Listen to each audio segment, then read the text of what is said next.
Welcome, race fans, to the Charlotte 200 here in North Carolina. Gonna go back to the circle tracks here for the Stay Tuned truck series here. And joining me here tonight, David Huckleberry. We're here at a night race, and we're super excited to get this going for you. My name is Gerald Campbell, your announcer here tonight. We're gonna have, how many laps is it, Dave? 100 and, I didn't get that part. 134. 134. This is going to be the fourth race of the season. These drivers are ready to get back going here. They had a couple difficult races. They had a road course that they had to do, Super Speedway, and now they're back at a mile and a half here. So we're ready to get going. It says unlimited set of tires. Thanks, Chad. So I guess that wasn't meant to be the case there, is it? Yeah, he was setting up the session as he was leaving town and ended up with. That's a Chad thing to do. Well, we're going to have stages here, folks, so there's a lot of points on the line for these drivers. There's stages at lap 30 and lap 60. There's going to be no cautions for those stages, but those drivers are absolutely looking forward to trying to get those points because that is a lot of points to go their way. So the top 10 will receive points, 10 points for the first place driver in that stage, and, of course, 1 point all the way back to the 10th place driver. So it looks like drivers are just now lining up on pit road. It looks like qualifying has just wrapped up. This is the points as they stand right now. Lethan Joyner still in the lead as things have gone through for the first three races. But let's see if we can go over here to the qualifying lineup here.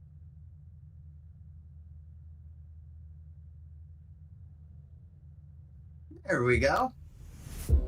Qualifying on pole today, Trey Holmes for Pro Edge Racing with a 30.2 on the timer. And second is Chris Wright for Mountain Man Motorsports, his first season in truck, and now he's going to have a really good qualifying position here. Ethan Burrell, another Pro Edge driver, going to be lining up on that inside road there in third position. Scott Crump for Lake Norman Motorsports in fourth. Jeff Green having once again really good qualifying run on these circle tracks, going to find himself in the fifth position. Trey Eidson there is going to be in the sixth position in the number 77. Lethan Joyner, our points leader right now, is going to be riding out in the seventh position in the 03. Elite Norgard going to be starting in eighth. Richard Lakawa is going to be starting in the ninth position for Aggressive Eagle. Really good run for him for tonight. David Joyner for Quantum Threat in the 10th position. Tyler Fody, a little back further than we would normally see him. Going to be starting back in the 11th position. Jonathan Cutlip will be for Pro Edge, going to be starting in 12th. William White in 13th. Jeff Story, 14th. Jesse Racimus in 15th. David Dunwoody in 16th. Justin Fuller, 17th. And Cody McCorkle, 18th. Wyatt Nadel, 19th, Joshua Personette, 20th, Andrew Hardcastle, 21st, Corey Abbott, 22nd, Joe Francis, 23rd, Justin Wadsworth, 24th, Dustin Dewar, 25th, Joshua Freed, 26th, Sam Batwell, 27th, Richard Hines, 28th, Nathaniel Cherry, 29th, Kendall Noah Player, 30th, Jake Bunjo in 31st, Robert Smith, 32nd, Cash James, 33rd, Joshua Adams, 34th, Josh Smith in 35th, Jaden Racimus in 36th. I think that's all of them for tonight. That is yes, all. Yes, it is. Well, these drivers are lined up actually here. They're going to be going green this time by already, as these drivers have 134 laps to get it done here in the heart of racing here in Charlotte. I'm ready if you are, Dave. The pace car will be turning off, and they'll be going green flag here in the Geico restart lane. Well, we're ready to get going at a mile and a half in the truck series where the racing gets good and the good gets racing. We're green flag here at Charlotte. And really good run from the outside lane, actually, as it looks like Chris Wright actually is going to be trying to clear on that outside lane, unable to do so, but it's going to have that run down the back straightaway here. Not the best start for our leader here, or our pole sitter, but he's still holding tough on the bottom lane with his teammate right behind him in that pink truck. Gonna be able to clear here. Oh, so close. Oh, Chris Wright almost into the wall. He got pinched just a little bit. 88's trying to block both lanes right now. Able to get out front and able to lead that first lap here. So now Chris Wright still trapped to that outside lane. Right behind him is the 80, which is not actually the 80. I believe that's trying to see who is that. Eitzen there? No, not Eitzen. Is that Scott Crump in the 80? He's just got a really different number here. I think he's supposed to be 90, but yeah. Oh, it is 90. Yep. It is 90. Okay, my bad there. Back up to the lead here. Looks like Chris Wright's going to try to wrap around the high side, doing a good job here of holding tough on that outside lane. I'm not sure which lane is going to be the lane preferred, but right now the leader's going to try to block the high side lane. Chris gives him a little bit of a bump there going down that back straightaway. Good racing here showing up in the front. Now it looks like the 37, he is underneath our leader here. So Ethan Burrell is now underneath Holmes. And is going to still be side by side. Good battling here. Our top three drivers side by side here. As Ethan Burrell now to the inside of Holmes. And Eitzen right behind him in the 77 truck trying to follow his way through. As here they come to 5 laps into the event. We are still having a strong battle for the lead here. Looks like our top 10 drivers have really put on a little bit of a distance from the rest of the group there.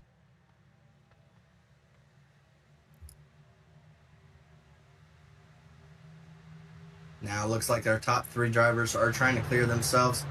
Hudson was able to push Ethan Burrell clear, and now Ethan Burrell out front of this event. Ethan Burrell, not the defending champion, but he is a past champion in these trucks. So he is not running for points, but just for the glory of getting these wins here. You see right now our pole sitter, Holmes, on the outside, trying to get a run to clear himself, try to make a Pro Edge 1-2 up front here. Really good battling going on from the pack here. Yeah, it looks like our top 10 drivers have now put on about a second and a half distance from 11th place, which is Tyler Fody. We usually can tell when Tyler Fody's kind of holding back and saving tire, and he's kind of stacking up the field behind him, doing that tire saving strat.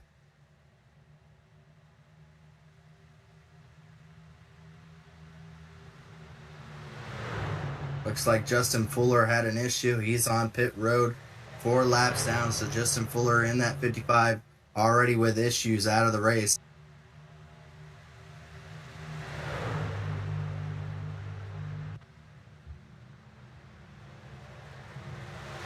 Still up front here, Ethan Burrell is actually they go past Fuller now as he re-enters the track. So Ethan Burrell out front once again here in the Truck Series. See Fuller there joined back in right side by side with Fody. So now it's kind of cleared up a little bit. The only driver still battling is jumped to the outside, Leighton Norgard, all the way up to the, I believe, 3rd position. Now trying to go for the 2nd position. So Leighton Norgard doing a really fantastic job on that outside lane. He's making a ton of progress there. He's actually going to try to take a look to the outside of the leader here. Coming out of turn 4, is he going to be able to stay up beside him? I don't know. It's going to be close. Ethan Burrell gives him room. He's got clear of the bottom lane, but still chooses to take the outside lane here. So Leighton Norgard now looking to the outside as we are on lap 10. Again, our first stage will be on lap 30, so 20 laps until the end of the stage. And these drivers are really, really racing tough up here. But Leighton Norgard side by side here for the lead into turn 3. He actually noses it ahead now. This will be the first pass on the outside for the lead that we've seen. There you go. Leighton Norgard leads that lap. That will be our 4th leader of the night so far. As now he'll have the 88 behind him, also trying to follow him through on the outside there. Side by side, still in the lead here. Leighton Norgard may be able to clear himself coming out of turn 4. May have the run here, but Ethan Burrell gets a strong run through 3 and 4 as he's now trying to follow him through on the bottom lane. Tough racing. These drivers are all on top of each other. The first 8 trucks all right there. As of now, Leighton Norgard will have that run down the back straightaway with the majority of help. Still not fully clear of Ethan Burrell. Ethan Burrell really wrapping around that bottom lane and the turns to make up that speed difference. Now we'll have his teammate tucked up behind him and the Pro Edge number 88. So you may have a pass for 3 wide back there. Oh, that's Fuller there. He's a lap down, 4 laps down. He's got obviously fresh tires than the rest of these and just trying to work his way past them. But oh boy, is it going to put these drivers in the lead through a lot of pressure. I don't know, are they having a battle with the lead here, but they're going to have a lap car with fresher tires trying to find a way around them. I think Fuller's driving with a bit of a chip on his shoulder. He loaded in a little late and had a banner issue, got an EOL. Banner looks okay now, but it didn't look okay when we checked them. So he got an EOL and started at the back and got into accident inning. So kind of screwed his night from the beginning. So I think he's got something to prove now. He is going to, looks like, battle for a couple more laps and he should be clear. He's definitely going to help a Leighton Norgard right here, giving a shove down the straightaways. But he might make it 3 wide here. He is. He's going to take it 3 wide on the leaders. So now Ethan Burrell on the bottom of 3 wide, but he is able to get through. So clear racing here, but that's kind of broken up that lead pack a little bit. They were all on top of each other. Now they've distanced themselves out just a little bit here, but looks like Leighton Norgard and Ethan Burrell, for I would believe the last 5 laps have been side by side this entire time. So the question is how much is that outside lane burning up the tires? And it is hard to say. Ethan Burrell is just doing a masterful job on that inside lane to be able to wrap around and be able to keep that speed. You would think the 12 would have the run down the straightaway, but the 37 is so good on that bottom lane. So here they come to lap 17. Definitely helping the lead changes here, Dave, is about every lap either one is taking the advantage here.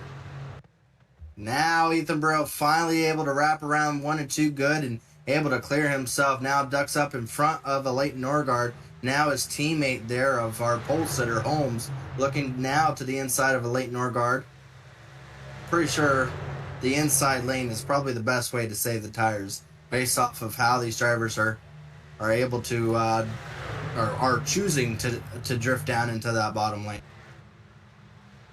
Yeah, but you see that driver right there looking to the outside, that black and white truck. That's Fody. He was saving tires early on, is now making a run, gets really close to the wall. He's on a charge right now to try to get himself up there. Started in not the best position, 11th, but already now back up into the 6th position after tire saving for the first 15 laps.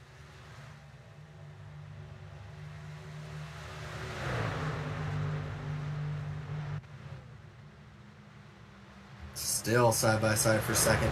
Leighton Norgard has been to the outside of a driver for at least the last 15 or last 12 laps at least. Bodie now ducks down to the inside. He's going to try to get in behind that Pro Edge tandem in the front here. We got a guest who's joined us in the booth here, Gerald. Mark Murphy. Hey, Mark. Hey, Gerald, Dave, how you doing? I'm doing good, sir. How are you doing tonight? Aren't you usually in a truck this time of night? Well, I've decided to abandon racing with a roof over my head. Oh, okay. Abandoned racing with a roof over your head. Does that talked mean you're with- doing open wheel? we've, Yeah. So Sounds like he's sticking to in the open wheel world. in consultation with Chad and Ryan and Justin, everybody on the legal team, and David Dunwoody, who, my goodness, he's got the Black Magic truck up in 10th, and we're hoping he gains 9 more spots. But we're gonna stick to Indy cars from here on out. We're no longer going to contest trucks, ARCA, or anything with a roof. Well, that's sad to hear. We do miss you in the trucks here, and always appreciate the car count and good hard racing, even from Little Eagle. So there's going to be no Little Eagle driver here in the future, or is it just going to be a few drivers? Or what's the? Is it the Little Eagle that's deciding that? Well, I can't speak for Ryan or Justin or Chad or anybody else, but I won't be in a truck. Mm. Have Jake. Is Jake with Little Eagle? I know Josh is. Jake, I can't speak. Well, we hope to, one day you might be able to drop down. We do appreciate Little Eagle. They usually have 2 or 3 drivers out here in the truck series until you guys bring Chad out and everything. Then I can't really help to root for you guys at that point. But if Chad was in this race, there wouldn't be any trucks left. See? Yeah, I mean, you might want to save some trucks that way, but we'll see. No, it's been a fun ride, and I've enjoyed all of it with these trucks and with ARCA cars. But my heart is without a roof over my head, and that's where I need to be. And look, we're watching an amazing race here. Ethan Burrell, an amazing truck driver, an amazing stock car racer. He's leading Holmes and Crump and Frody and Leighton Norgard. And look, these guys are tremendous at what they do. Look at them. I mean, 2-3 wide, 2-3 rows deep. They're incredible. And this is not easy to do. Look, I mean, you get so loose coming off of turn 2 there. All the trucks just want to wash out to the fence, and then they get off of 4 and it gets so light you can barely control the thing. And they're all just, they make it look so easy. And, it's incredible watching them do what they do, lap after lap after lap after lap. But my heart is about 40 miles an hour faster than this, gentlemen.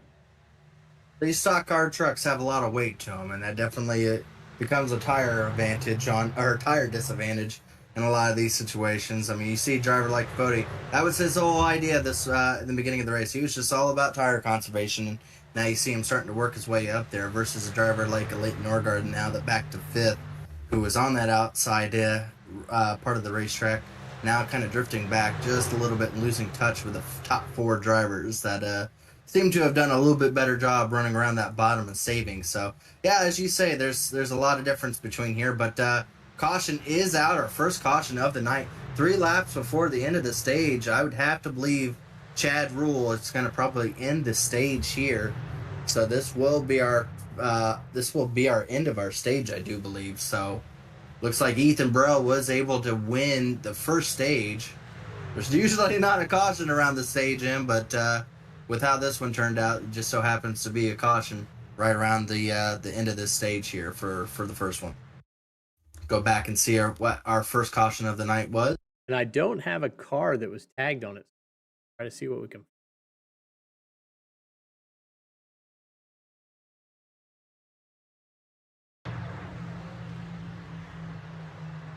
Kind of gotta look back. See. Okay, Ooh. there, the 05. 05.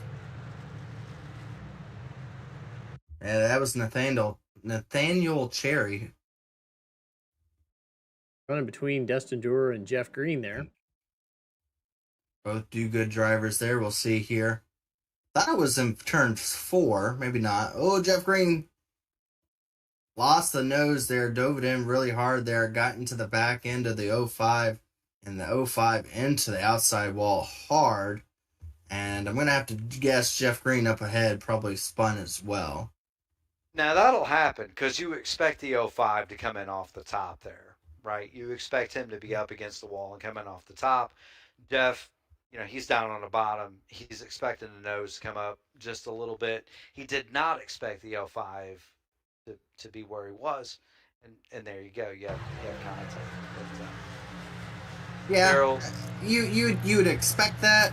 Again, I think it was obviously just based by the speed differential there. Jeff kind of was very aggressive going in, and with how these tires are probably falling off there, and it probably didn't stick like Jeff was hoping for, and of course it went up. No fault to the '05 at all in that situation there. Well, but the other part is Gerald. We're not telling. There's a bump down.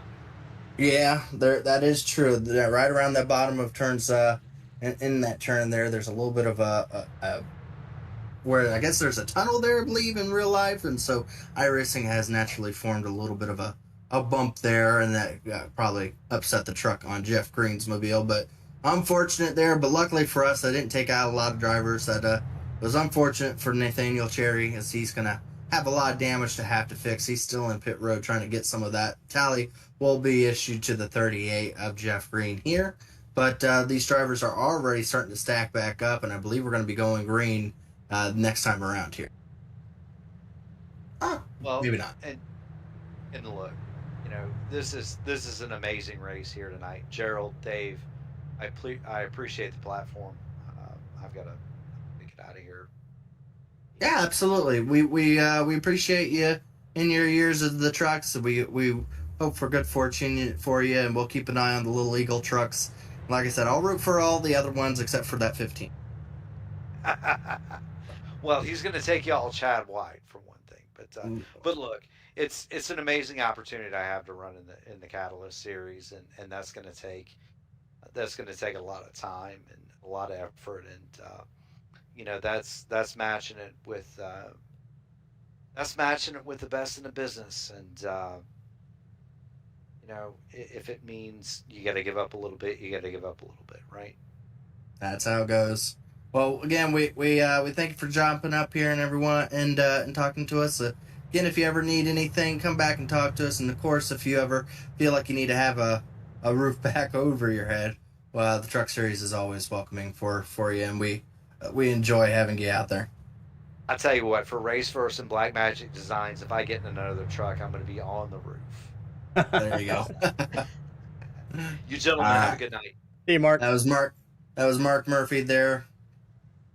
So, he's calling it quits in the Truck Series. Calling quits, I guess, not in just Truck Series. And stock car racing in general. He's going to go back to the open wheel. Look, sometimes it's not for everyone. Some people, they it's a different beast entirely. Some like the stock cars and the heavy weight to them. And some like the ultra speed and lightweight of the Indy cars. My heart is always with the stock cars side, but I can understand the love for either side there. As it looks like Ethan Burrell is getting tired of battling all the other drivers and going out there and battling the pace car right now. But with 31 laps to go, he did wrap up that stage win there.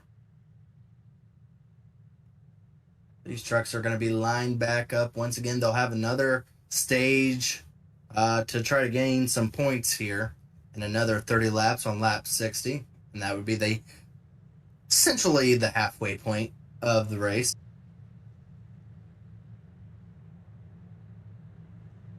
Still with 33 trucks on the lead lap, so quite a bit of drivers still going out there. A lot of points still to be gained here. Might be wondering why we're talking about points on race number 4, but there is only about 6 more races after this. These drivers can gain points before the playoffs begin, so points are of importance here. But back to the green flag once again. Ethan Burrell is going to lead us here as green flag is back out, but he's going to be looking to try to get his teammate clear, and does do that. So the 88 able to clear himself. We got a caution again? No, yeah, we do. Oh, caution back out. Looks maybe a restart hazard Same Batwell there in the 47 around. A few other drivers. Go back here on the Rebels replay machine. Archer maybe around, Josh Smith. And Josh Smith. Ooh, hard hit in the 93. Cash James. Looks like a little bit of a checkup here. Trying to see who that was. 25. Who's that in front of Josh Smith there? That's 25. Josh Freed. Yeah, Josh Freed gets hit really hard in the back bumper. But I believe probably the driver that got hurt the worst is probably going to be Cash James. I think he lost the front bumper. Oh, we didn't see that. Corey Abbott, 47, up there. And Dustin Dewar. Dustin Dewar there. We didn't even see that part. There's a checkup on the bottom and the outside. Oh, Sam Batwell just slams the back of Dustin Dewar there. Corey Abbott goes around.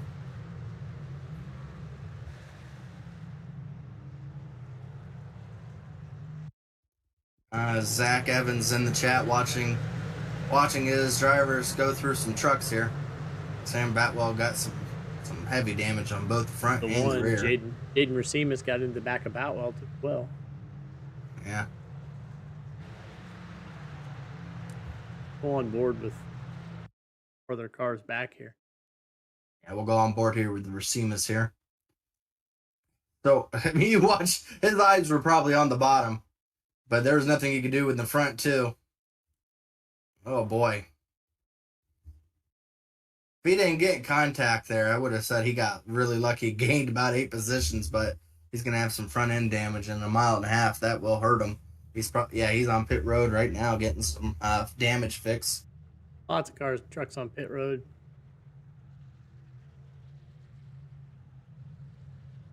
See there, Kindanoa player and 35 there of Joe Francis.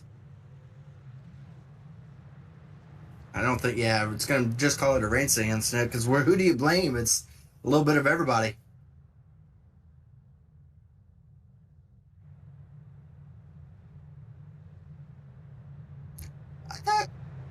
Zach is saying I can't say the I word, iRacing, or the special I series that open wheel drivers do. I thought Chad said that you're allowed to say that word now. Well, technically, I think you're only allowed to say it in the forums, on the iRacing forums. We still don't know about broadcasts, so. Oh, okay. But we're hopeful for next year. We'll see. Sorry about that, Zach. Don't report me to anybody. Zach's just out there trying to find a way to make more money. He thought he was going to get you $1 for each time you said it. Oh, is that the goal? He made what did he get? He got $50 off of me Wednesday in the Cup race for the Me Fine Foundation for every Beyonce song title he was able to work into the broadcast. So he did a pretty good job. But how much was he charging you per song? $1 per song title. It was a challenge I gave him. There's 50 songs? Oh, he said? Oh, yeah. Beyonce's got way more songs than that.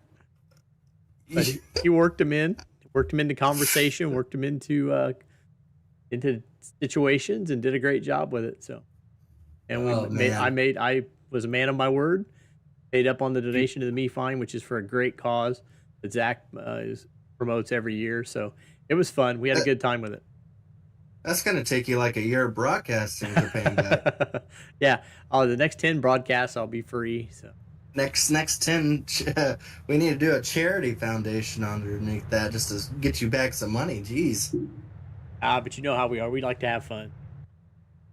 Alex Ned was not able to be with us that night because he went to the Beyonce. That was the end. Since he was not going to be there Wednesday, Zach stepped up and filled in. We had some fun. Hopefully gave Alex something. I should have done my own donation for how many other drivers I get their names all messed up or mashed together. I'd be broke. Yeah. Looks like the drivers are going to be going to stacking back up once again. Right now, Ethan Burrell still leading this in the Pro Edge driver. With another Pro Edge driver to his outside of Holmes. Fody right behind him. Now finds himself in that third position.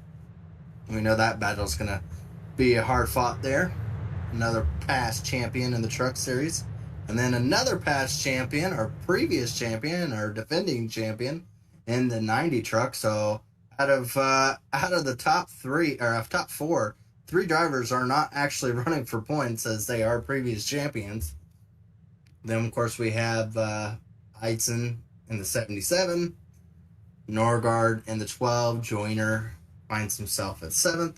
Cutlip trying to get back some luck his way. He's had some tough luck as of late. Finds himself in 8th. And White, our English driver there, in 9th. And Jesse Story there in 10th. Wonder what time it is in England right now. Is he really in England? 5 hours really ahead, so it's 3 o'clock in the morning. My gosh, we really need to get him up in here to talk to him one time so we can find out. Pace car is off. We're going to be going back green once again. Ethan Burrell leads us here as the green flag is back out. Times it perfectly as you would believe, so his teammate can be able to duck up in behind him.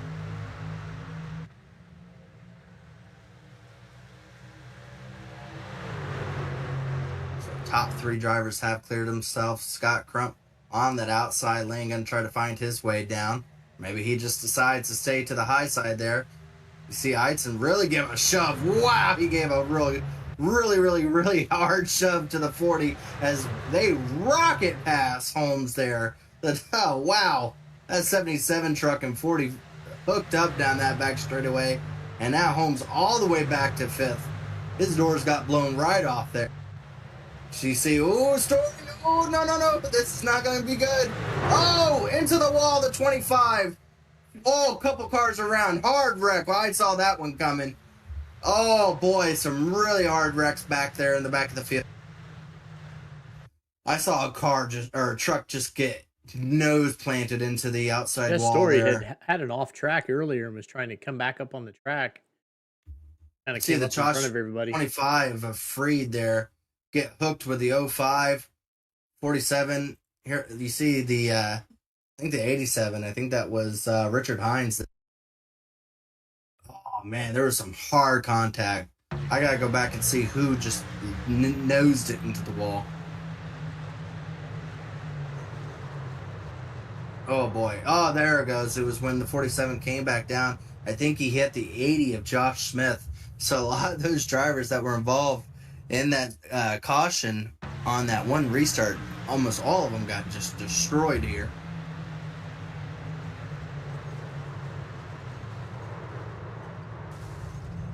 Oh boy. You see Sam Batwald. I think that's going to be night over for a couple of those guys. Zach's going to have to spend that $50 to fit some of these cars, that's for sure.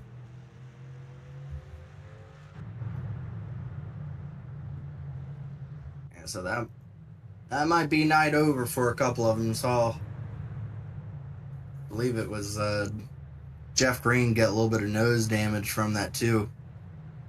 But I think he'll be able to continue going. But a couple of those drivers, I mean, just absolutely slammed that wall. Joshua Freed is going to probably call it night over.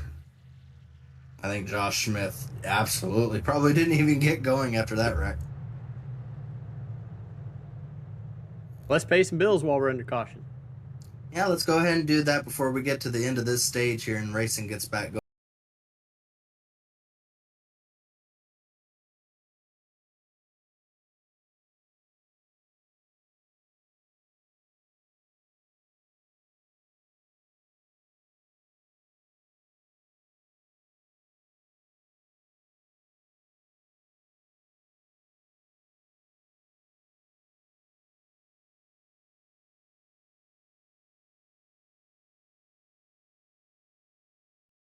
Racing isn't easy, but experiencing it is. iRacing puts you in the driver's seat with the industry's leading sim racing game. Drive on laser scan replicas of the greatest racing circuits from around the world. Go head-to-head against other drivers chosen by skill-based matchmaking to ensure competitive racing at every level. Compete across all your favorite series. in officially licensed cars engineered to deliver the most accurate driving experience possible.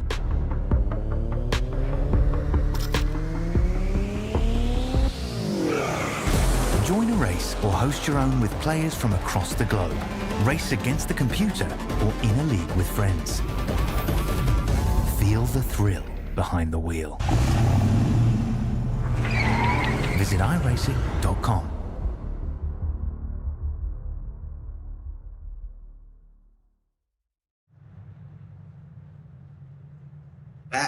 Back green here once again, or not back green, back live once again, as the cars or trucks are still pacing around here, coming to lap 42. Again, we will have a stage at lap 60.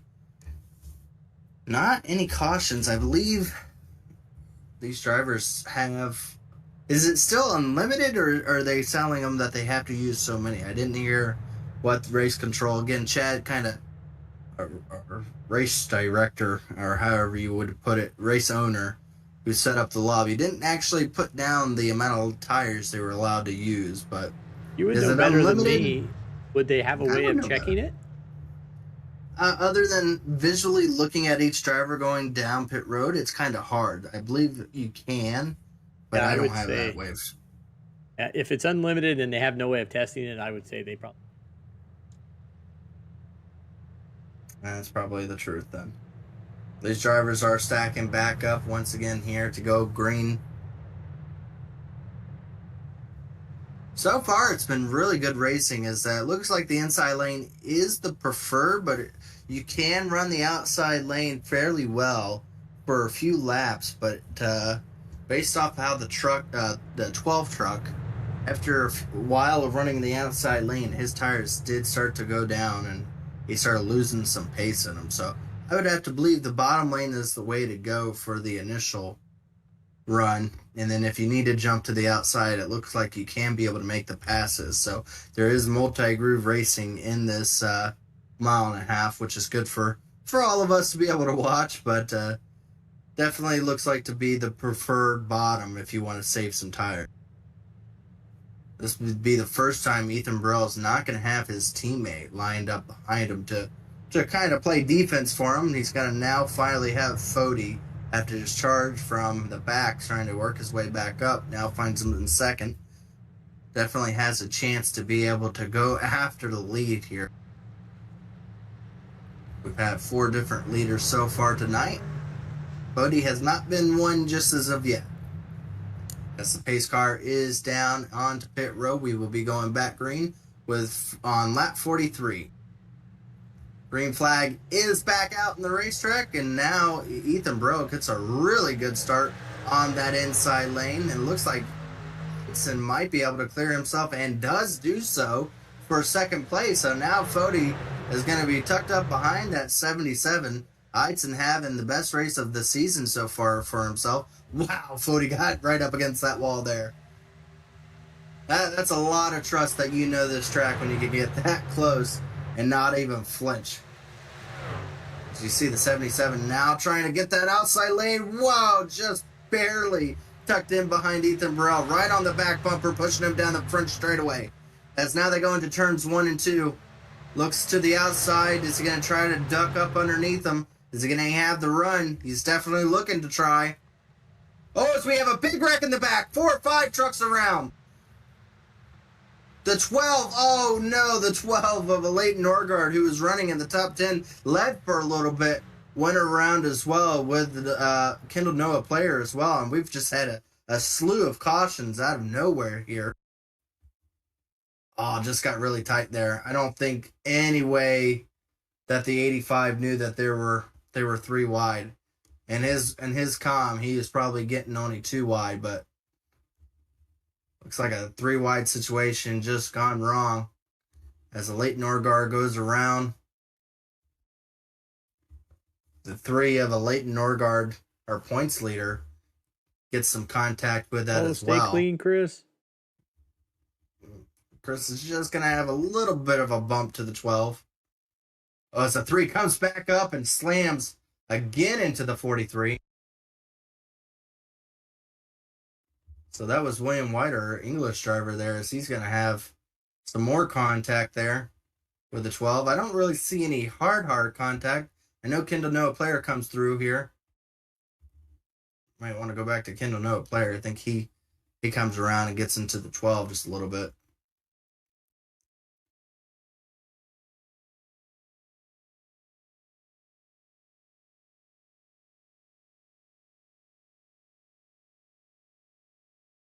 This is right around where everyone's starting to try to check up here. Looks like he might have gotten into the 33 just a little bit there of Jake Bunjo.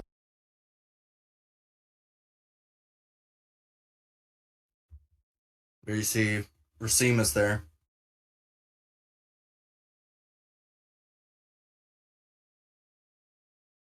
.33 comes back up and hits. Yeah, broke off the fender a little bit there too. Go on board there with Lakawa there in the Aggressive Eagle. I mean, he does a fantastic job of being able to slow up, and he sees, I mean, just everybody in front of him either spinning out or getting wrecked there in the bottom lane there. You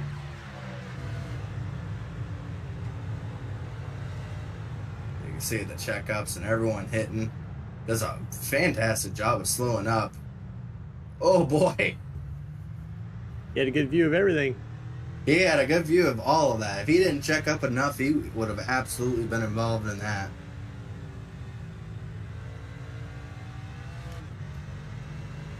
Saves his truck for the effort, too.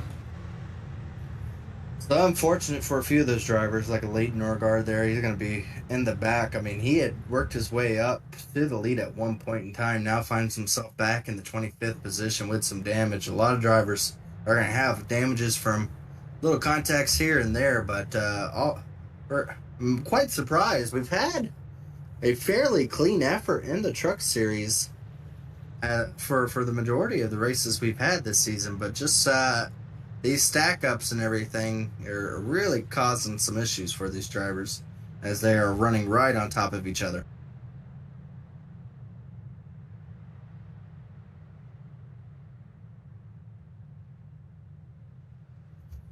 That was a racing incident as well, so we still have no tallies.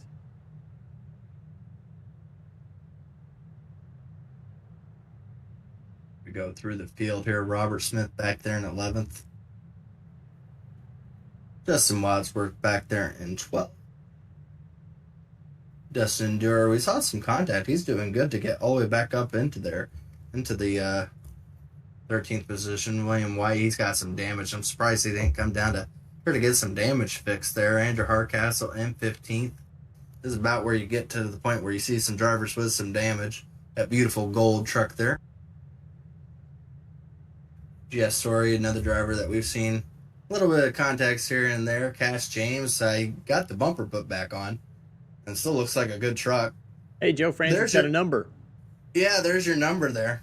I told him he had to have a number for the next race, and he said he'd put the effort towards that. So the number guy has got the worst looking number on the track. Chris Wright back there. I'm surprised he's back there. He must have got some damage fixed or something. Joshua Personette there. Yeah, he came in on lap 45. So. These are the cars that just hit, or trucks that just pitted.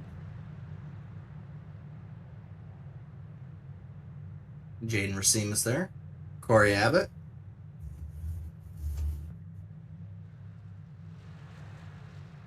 Might be ready to go. Yeah, right now, 31 trucks still on the lead lap here. So pace car lights are off.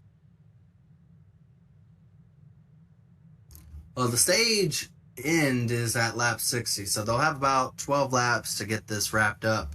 Again, there's no cautions, but I don't think they need any at this point, as these drivers, I think they'll be good once they can get out to a little bit of spacing here. You know, Justin Fuller just needs one more caution. He's back on the fully fixed car.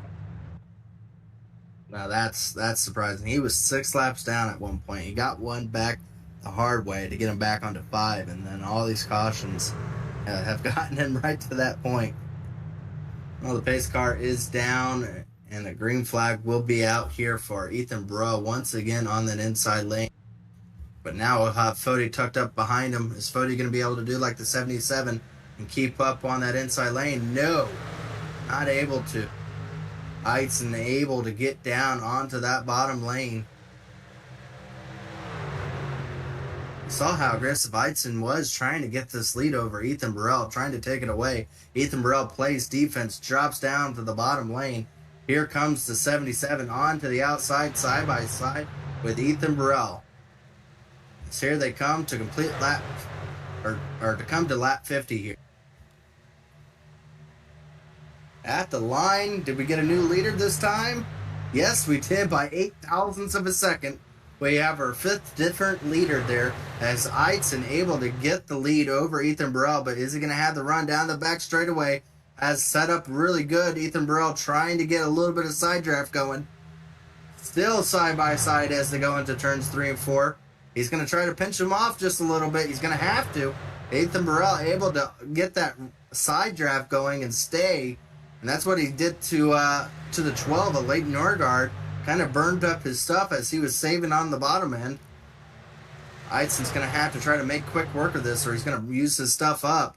He might have been able to here. He does. He now clears. So now we have the 77 clear of the lead here over Ethan Burrell. As we have some checkups back there. Cash James there in the bottom lane. And the 93.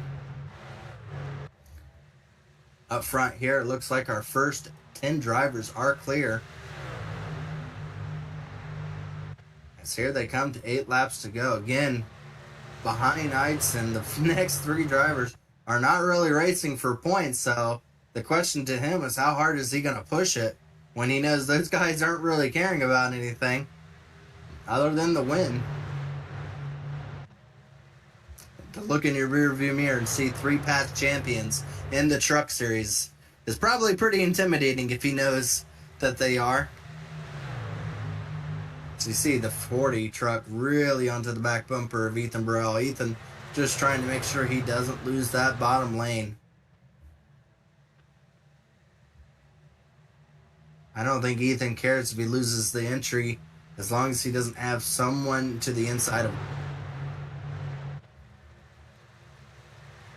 I think the drivers are starting to realize they need to have a little bit of attrition as everyone's starting to space out and give each other room.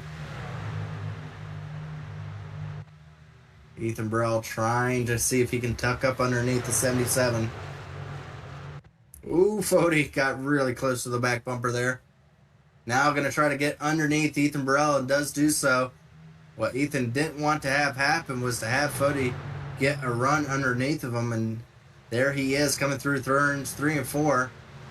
See some more checkups. Drivers really getting loose coming out of turn 2.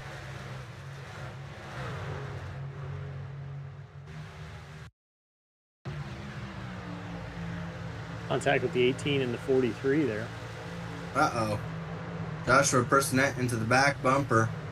William. Ooh! Yeah, into the inside wall.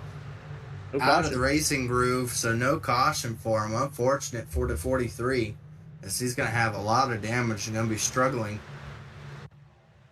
Up front here, Fody able to get around as well as Scott Crump. Ethan Burrell able to tuck up onto the bottom lane, but here comes McCorkle in the 2 truck. Here he comes. He hasn't been up front. He started back in the 18th position, now looking to try to regain that 4th position, not able to do so. Ethan Burrell cuts him off there coming out of the turn. As here they come, at 56 to 57. He only has to hold him off for a few more laps and he'll get the stage points. And that'd be a lot of points going to Eitzen's name.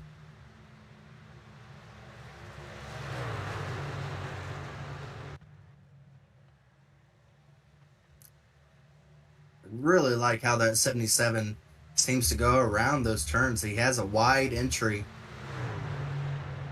I'm not sure how well it does for the tires, but you can see, I mean, those drivers are having a hard time even being able to keep up with him. If it wasn't for the draft here, I think he would have been pulling away by quite a bit. But the question is, how is that doing for his tires here?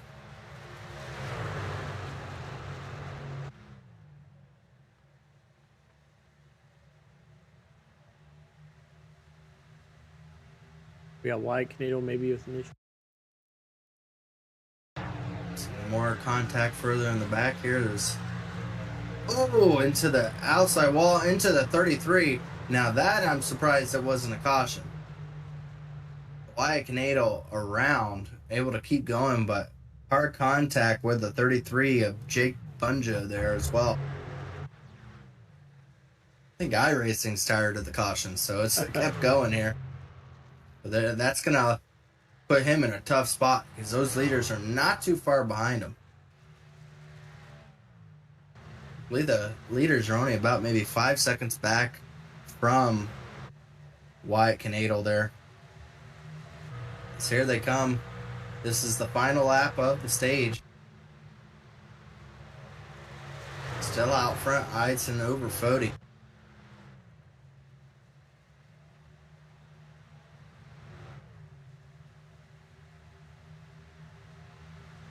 Here they go around turns 3 and 4 as the 77 is setting himself up to get 10 more stage points to his name. And will do so. So as you see there at the line, it looks like Joyner just got it over Dunwoody to get that extra point there. So there's our top 10 finishers. Those all will receive some points for those stage finishes. But as soon as that's over, here comes Fody. Eidson took a breath and Fody jumped as he is now looking to the inside. Ooh, the 77 went up high. Wow, they came really close. Out of turn really 4, loose. Fody got loose underneath the 77, almost made contact.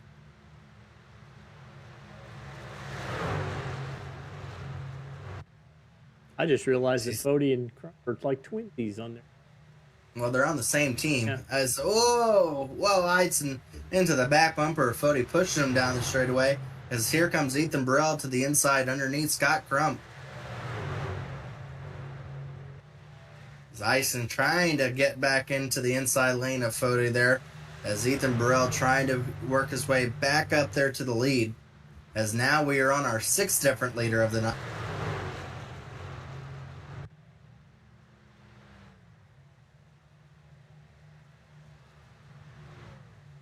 Ooh, 3 wide back there for the 8th position. Ooh, contact a little bit. Oh boy. Joyner into the 88, send him up just a little bit there. And wow, 88 had a cut right in front of the 85 of David Joyner. Those drivers are racing really tough. Wow. They're inches away from each other and inches away from disaster.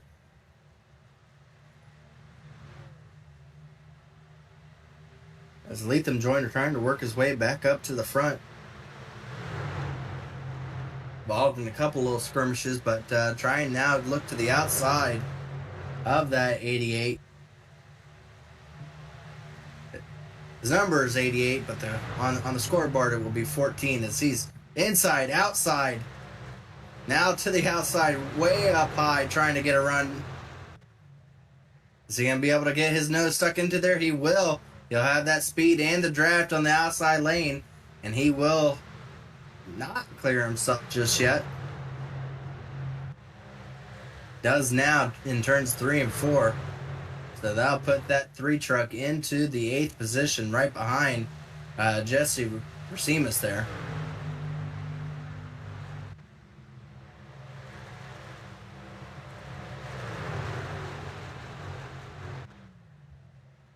Back out front, Fody's still leading over Eidson. Crump able to clear himself of Ethan Burrell and able to stay into that 3rd position. Our top 4 drivers are all within about 6/10 of the lead. As you see there now, the 3 trying to look underneath Racines there. To the inside, down the front straightaway. This is a battle for the 7th position.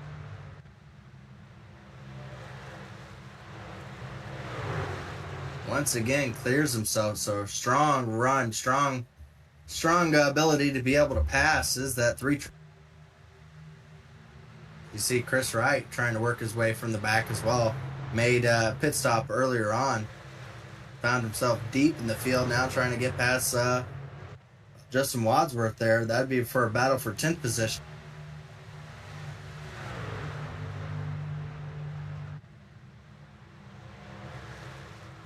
See a battle up there. I think that was Cutler looking underneath Cody McCorkle, unable to clear himself.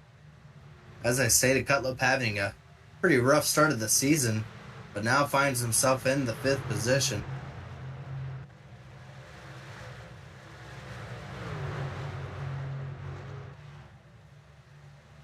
Up front, we're seeing Fody starting to put a little bit of a distance between him and the rest of the leaders up there.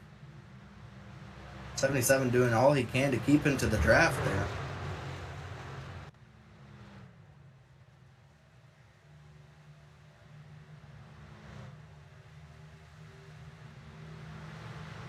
Another battle there, as it looks like. Is that Holmes trying to get past Racines? It is. Able to, oh, the backhand came around a little bit there. He got loose. Now you have Chris Wright right behind him, trying to push him clear. Able to get around the 70, now puts himself up into the 8th position, as you see Chris Wright trying to do the same.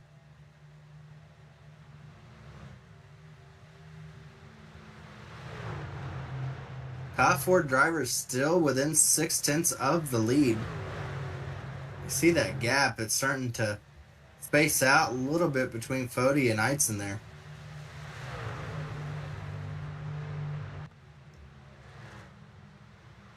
That's kind of Fody's MO. He just kind of distance himself little by little. He's not big on the big gains.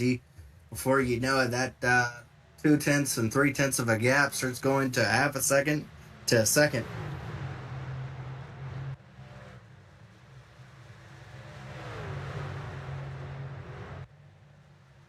Already lap 71. We're over halfway through this race.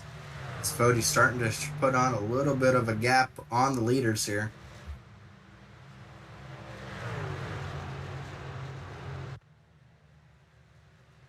Well, do you want to go ahead and do our sponsor shout outs for the night here, Dave?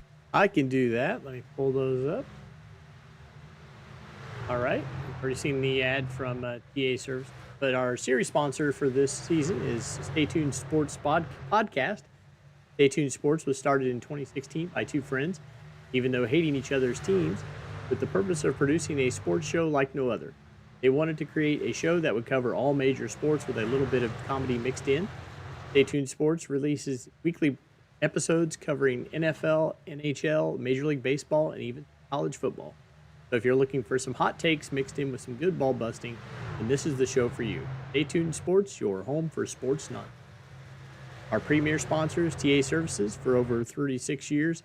TA Services has been a trusted domestic and international full-service third-party logistics provider, offering freight brokerage, managed transportation, warehousing and fulfillment, cross-border logistics services to shippers around the globe.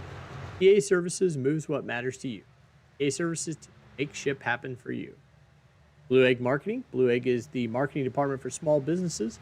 Small business owners, Blue Egg is your biggest fan. We help businesses punch above their weight class. And finally, the Worldwide Technology Raceway. Worldwide Technology Raceway is a motorsport racing facility in Madison, Illinois, just east of St. Louis, Missouri. Features a 1.25-mile track that hosts the NASCAR Cup Series, the NASCAR Craftsman Truck Series, and an open wheel series. They have a 2-mile infield road course used by Trans Am, SCCA, and Porsche Club of America, a 1/4-mile NHRA drag strip that hosts the Midwest Nationals event, and the Kartplex, which is a state-of-the-art karting facility. They're our sponsors for tonight. We do appreciate our sponsors as they allow us to do what we love here and bringing these broadcasts to you live on Sunday nights. But it looks like Fody, as I stated, if you take your eye off him, he starts putting those tints against you.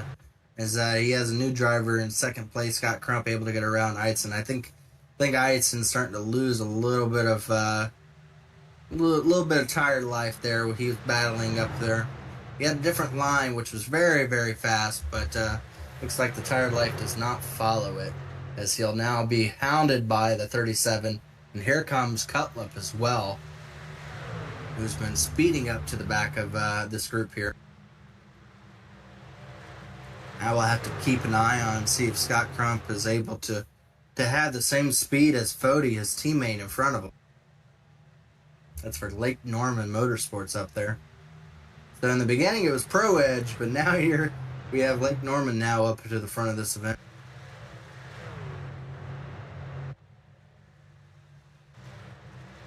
Good battling back here. Yeah, good fun battle back here for sure. It's whoa, Jet Story. A little erratic there. See, he was going straight towards that wall, trying to get that outside lane, trying to find a way past the 88 of Lakawa there, and the 88's got a good run down that back straightaway as they are able to clear.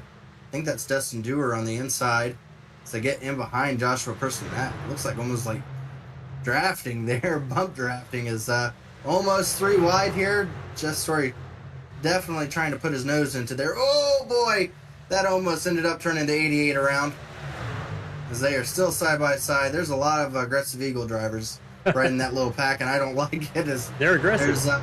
Yeah, they are aggressive for sure. As you see, the 35, Joe Francis, trying to work his way onto the bottom end there. Jet Story does not like being behind the 88 and giving him some shoves to prove that. As you see, it looks like Dustin Dewar there, able to clear. Oh, caution. Oh, big wreck. Multiple trucks involved. Oh, I didn't even see where that started. I didn't even see a caution. I just saw everyone checking up and getting out of the way in front of them. There was a couple drivers that hit the wall. Wadsworth, maybe?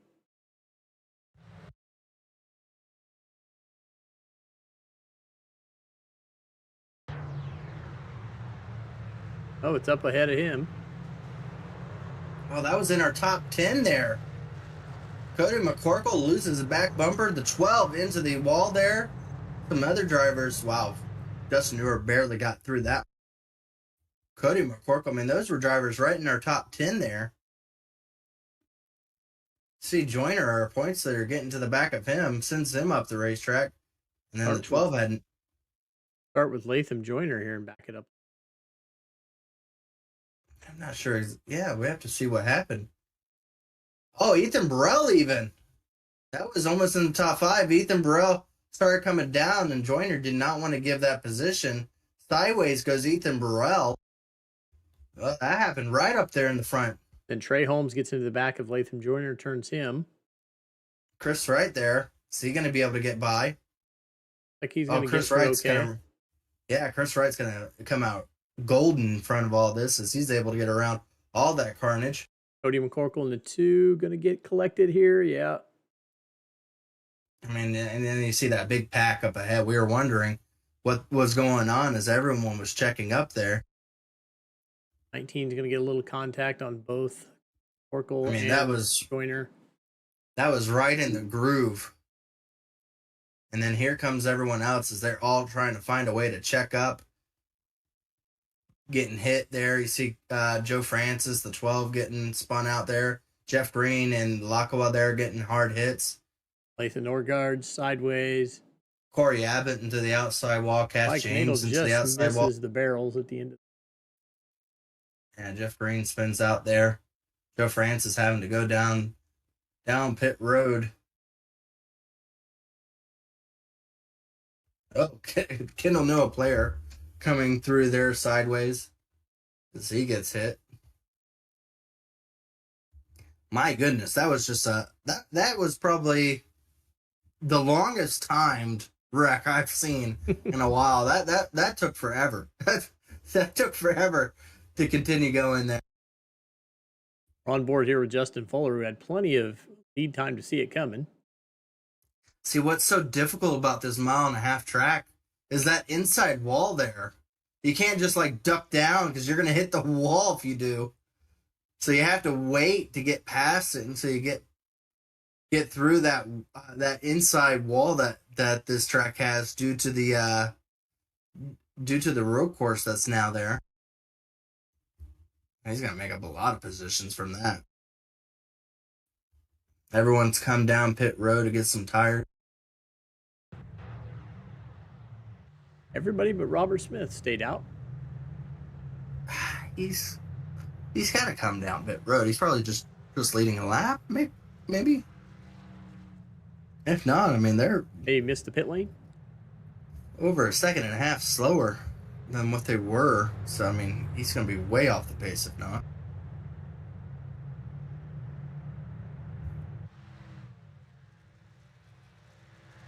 Ethan Burrell was very lucky to be able to save that. Still finds himself near the top 5 here. This should put Justin Fuller back on lead lap, right?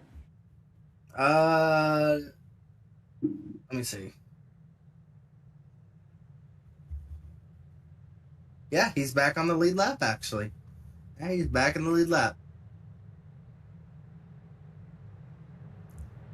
Oh, we'll keep an eye on Justin Fuller to see how his march from 6 laps down to being back in the lead lap. He has plenty of time to still get a really good finish here, especially with considering how many drivers have damage right now.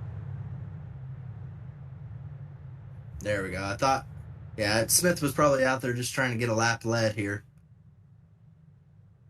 He's going to be way off the pace if not.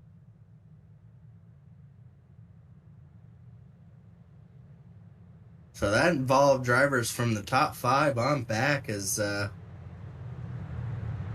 drivers are going to be lining back up once again. Get a week off next week. Yay.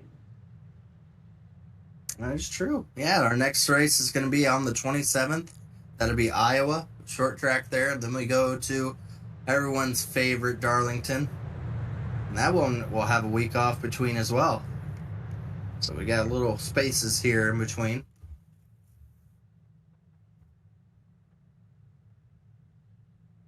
Then on to Auto Club, which again has another space. So we'll be doing That's just 7 days. It would be September 31st, which there is no October 1st. Between Darlington and Auto Club? Oh, you already said that one. No, I said you were going Auto Club to IRP. Oh, I guess. I didn't think I did. All right. Yeah, my bad. Well, we will have for the next couple races, we'll be having a week off in between. Yep. 2 gaps. 3 gaps. Now to Iowa, Iowa to Darlington, Darlington to Auto Club. 3. Right. Okay. Alrighty. Wonder why Chad was so gracious with September. I don't know. That's what I was trying to tell you. There was 3 there. But the green flag is back out, Fody. Able to get clear. Wow, hard racing between the 77 and the 90 truck there. Football season, that's what.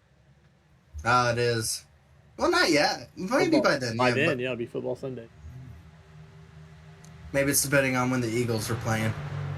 For the little Eagle drivers, really hard battling between second. Right. Oh boy, 77 got a little touch there, and up the hill he went. But they were really on top of each other's score.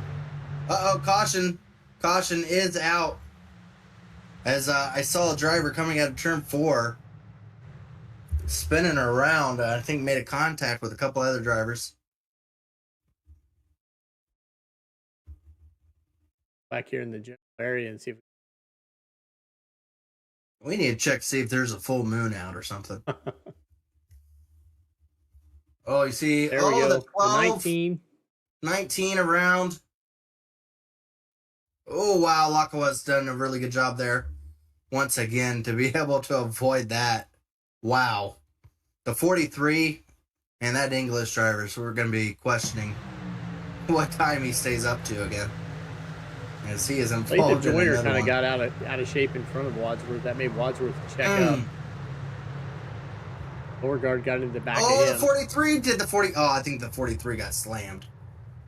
We went out of frame on the 43, but I think the 43 got slammed there. If not, it's going to be really close. I saw a red truck coming right at him.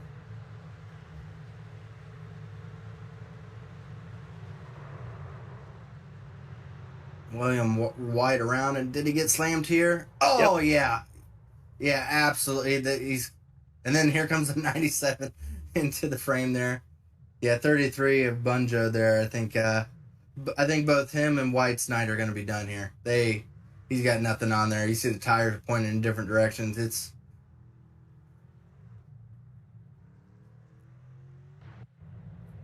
It's a hard night. Hard night for both of those drivers. They've been involved in a couple wrecks.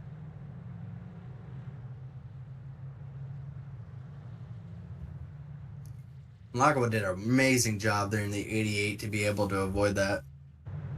They're going to give the tally to Latham Joyner for the lost control ahead of it all that and started it.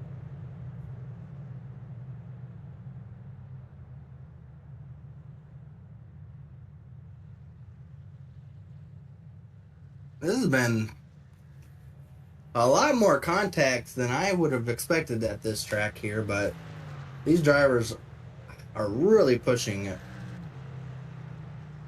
I'm going to tell you why they're pushing it here, because let's pull up the schedule here again, and I'll explain why the drivers are trying to get as much points as they can at a track like this. Because after we go after the Auto Club, Chad has graciously put probably the roughest end to a season as you can imagine. We go from Auto Club to IRP, a short track, to Knoxville, a dirt short track, to Martinsville, a short track, to Talladega, a super speedway. If you have planned out what you're going to do for those 4 races, and it all comes to exactly as you have planned as far as how your race goes, then I think that's better than winning the lottery. I don't think that'd be more impressive. That'd be a lot of skill if you can be able to make it through all 4 of those races exactly as you expected it to end up. You can see probably why drivers are probably looking at the beginning of the schedule like here at Charlotte and trying to be super aggressive to get these points their way, because you're not going to know what's going to happen near the end of the regular season here. I think out of 7 years of, or not 7 seasons of us doing this, Dave, or me doing this, I've done this a little longer, but that is probably the hardest end to a regular season I've seen in the trucks. As what they've got scheduled, and that's saying something. I mean, that is some tough tracks. I mean, spicy tracks.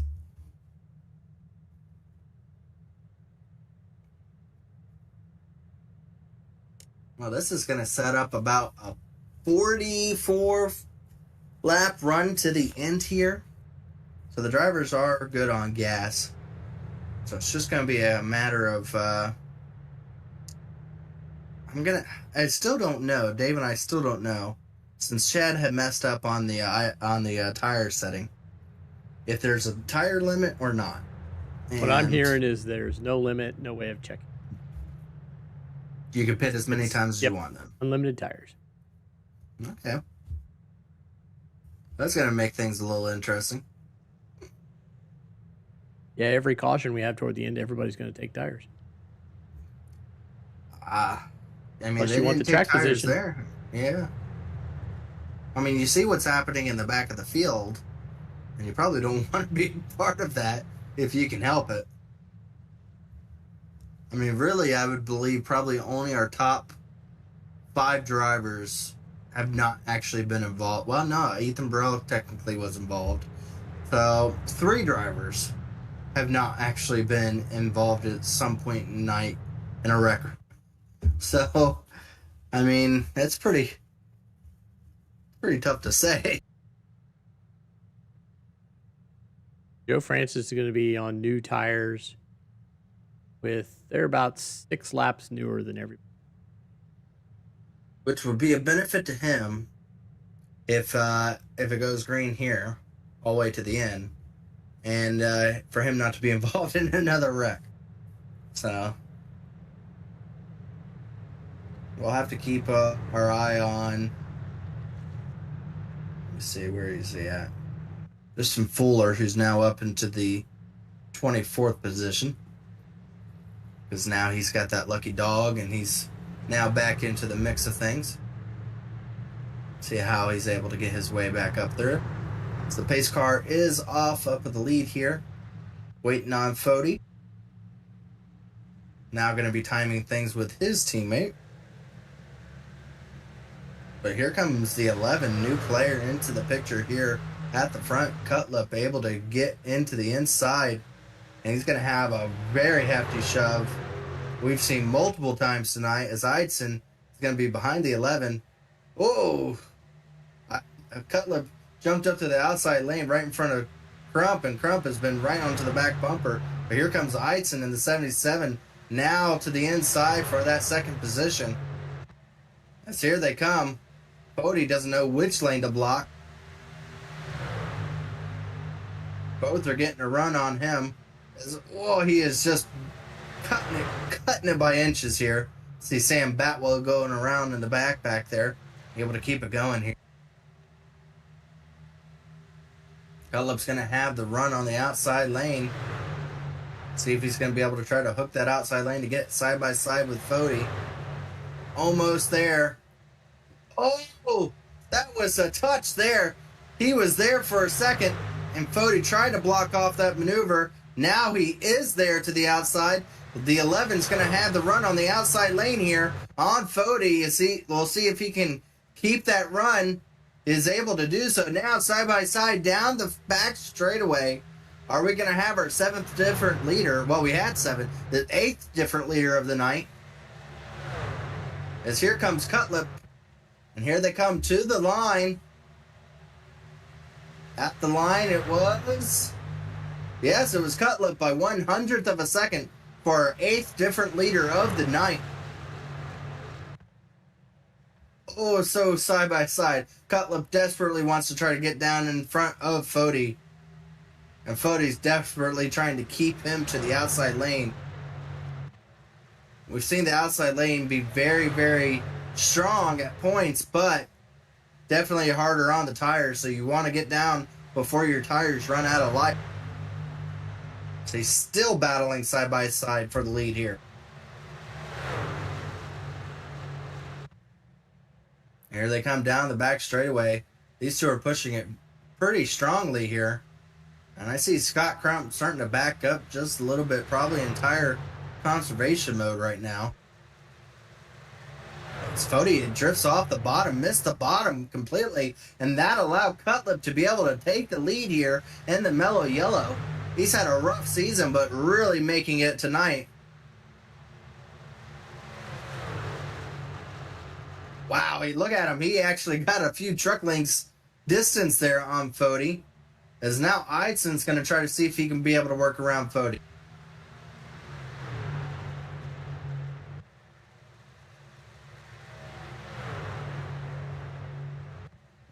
Wow, Cutlip, really, really strong maneuver there, but I think he needs to start realizing that the drivers behind him are now trying to save their tires to make a run on him, and he doesn't need to push it too hard.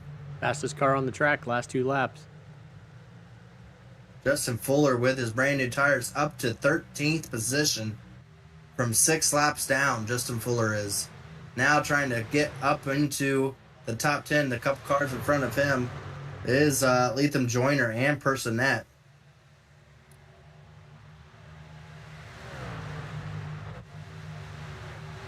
Big battle back here. A lot of really, really close racing. As you see there, Lethem Joyner underneath Personette there. Chris Wright right in front of him. I think the drivers are starting to see the kicker come down and the race coming closer to an end here, as the racing has been really a game of take rather than give. Here comes Fuller now trying to push the 3 truck past the 18. Gives him a little bit of a bump there. The 3 already has a check to his name as far as an EO, not an EOL, tally. but tally. Thank you, a tally. So he's got to be careful. He can't cause another one, or he'll be out of the race. See Fuller now to the inside. Good battling all through. Hardcastle up there, driver we haven't talked much about, into the top 10. Finds himself in 9th position.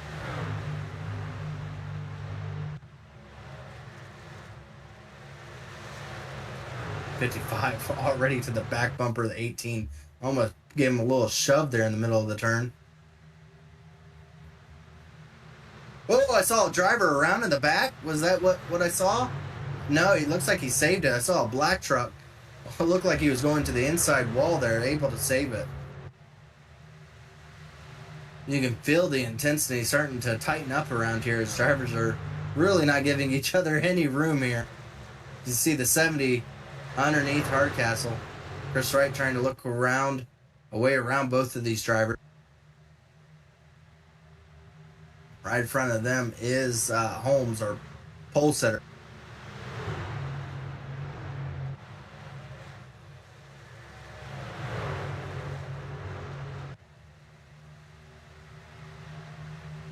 Top 7 drivers all single filed out, and then we have this battle here for the 8th and 9th position here. So you see Fuller all the way on the very high side lane there. Oh, 3 wide here. He's going to go looking underneath Chris Wright. Now duck down to the bottom. See a few drivers missing that bottom groove there and sliding up the racetrack. See, and there's the 70 now trying to find his way past Trey Holmes there.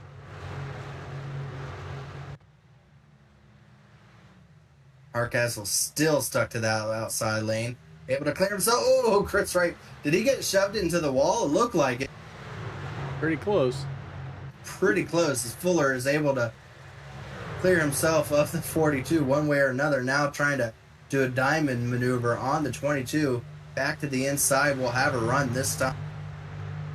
As he does clear Hardcastle. Now Fuller back into the 9th position.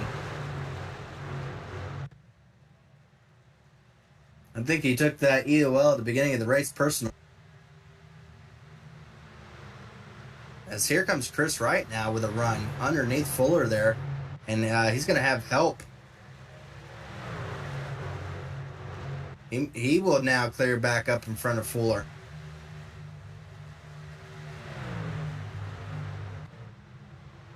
Really good battling all through there, but back up to the front here. Bodie has now gotten back to the back bumper of Cutlip. Right behind him is Eidson. Looks like Cutlip's going to take to the bottom lane, just trying to play conservative. Does not want to give up that bottom lane, but here comes Fody to the outside. With less than 30 laps left to go in this event, Fody's going to have a massive run on the outside lane. Will take over the lead on that coming across the line. Well, but will he be able to clear him going down the back straightaway? Right behind him, Eidson trying to follow him through on that high lane. Cutlip's going to have no help behind him as both Fody is able to clear and Eidson now gets to the outside lane of the 11 truck there. So Fody once again regains control of this event, and Eidson now clears himself as well. So Cutlip with that strong maneuver early on, unable to have the tire strength to be able to hold off the hard charge of both that 40 and 70 truck, as he'll now have his teammate there of Ethan Burrell gain to the back bumper of him. We'll see how hard the 11 holds off his teammate here.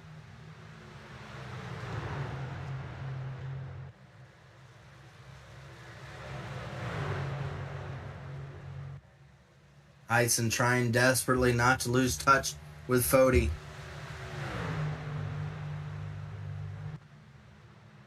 We've seen how strong Fody has been on these long green flag runs, just able to click off time after time after time of just a 10th here, a 10th there to clear himself of the lead.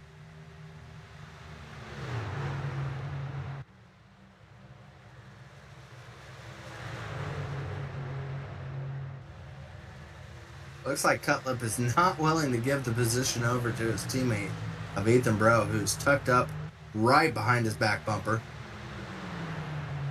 Right behind him is Scott Crump, who I believe has probably been saving his tires, but I don't think he has enough time to get past all these drivers.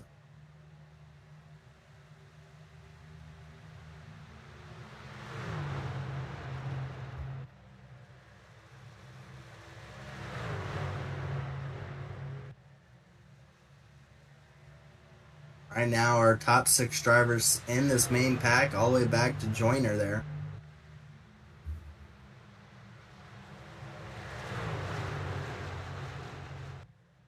We do have a good battle starting to shape up here. I believe that's for the 15th position, as they are stacked up back there. See Personette to the inside there Oh, bumps the 19. Got the 3 truck very sideways down that back straightaway as they're racing hard. This is for 15th position. Wow, Joyner right onto the door of Personette. That would have ended up really badly if Personette had a bobble. Personette, the only one on that bottom lane, as he has a couple trucks trying to take a lap around him on the outside.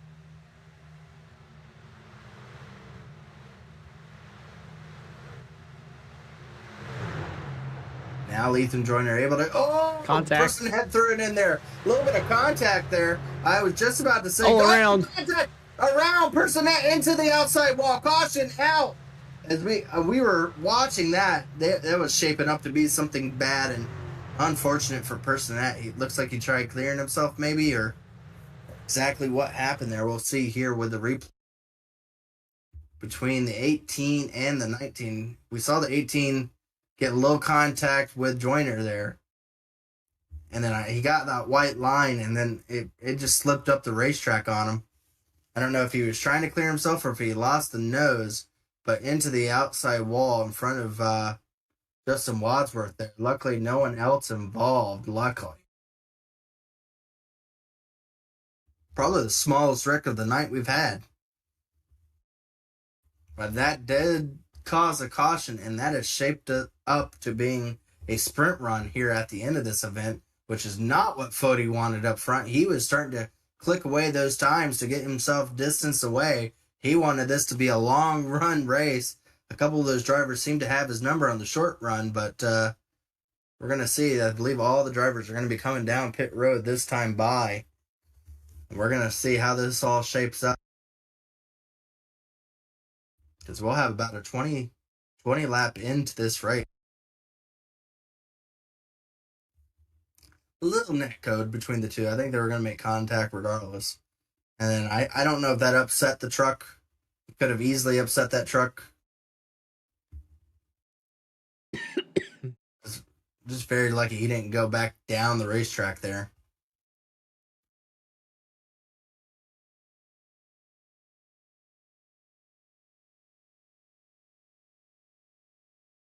Yep, everyone down on pit road. Now the question will be, do you think anyone's going to take 2 tires here?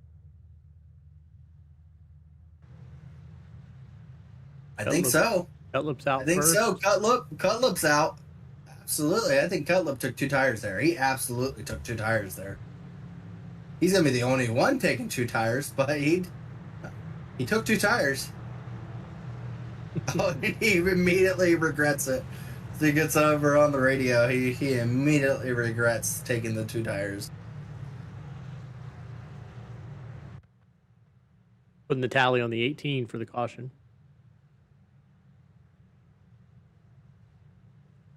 Not sure how well 2 tires are going to work. This is a 5-lap race. That would have been perfect strategy, but he's going to find himself in front of Fody. He's going to have his teammate, Ethan Brell, right behind him. I'm sure those two are going to communicate to be able to both get clear of Fody on this restart here. So probably not what Fody wanted at all.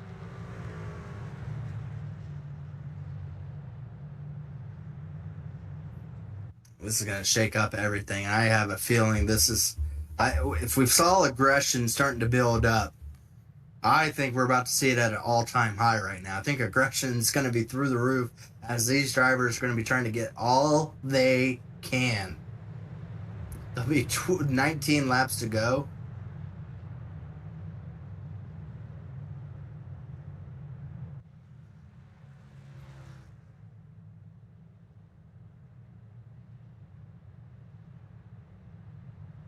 Yeah, Pro Edge said on the radio they're absolutely going to be working together to make sure they time this restart to be able to get clear of Fody. So, the 11A strategy may not work out for him getting the win. We'll see here, but it might have just helped get the win for at least a Pro Edge driver, as it's going to allow both Pro Edge drivers to be able to clear. Hopefully, we say hopefully, but should clear for the lead going into turn 1 if they time it correctly.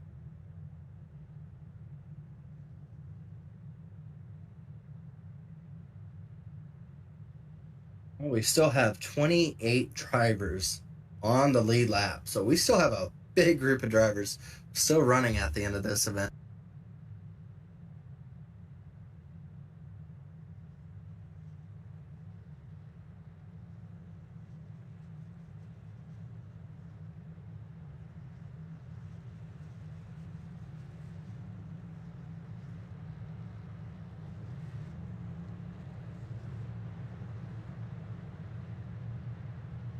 You see the rundown of every driver still on the lead lap here.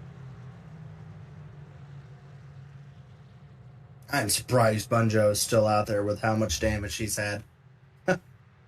And Wyatt Canado. Burnet's still out there. Even after that hard contact with the outside wall.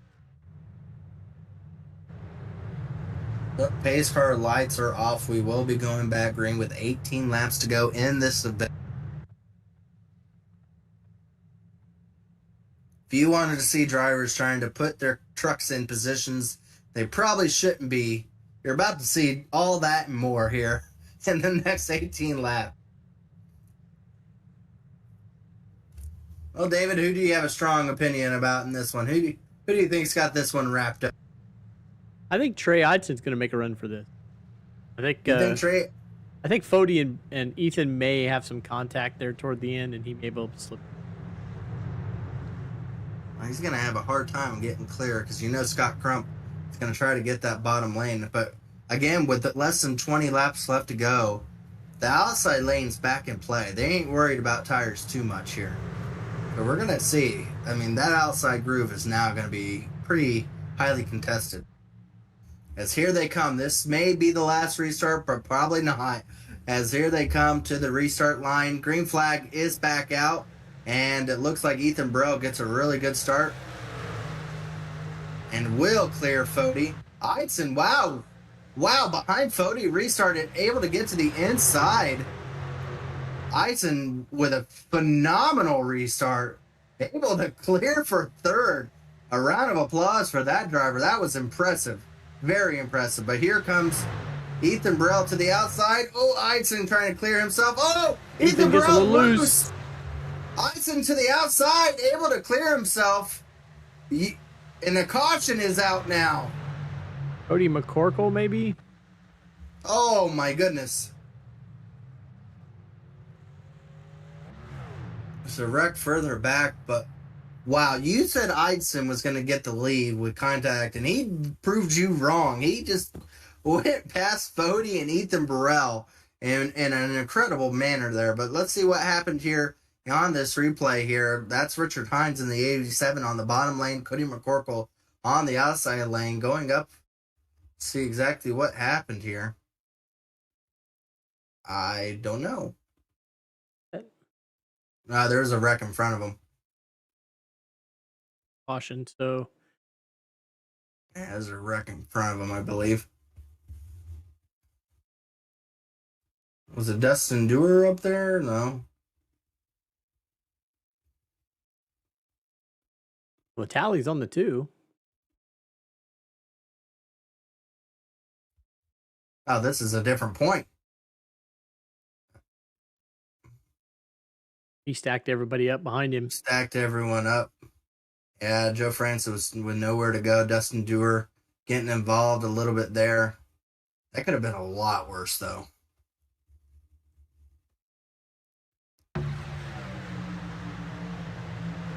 And he got hooked on that line there and got a little loose, and then Joe Francis had nowhere to go into the back of him, spins him around.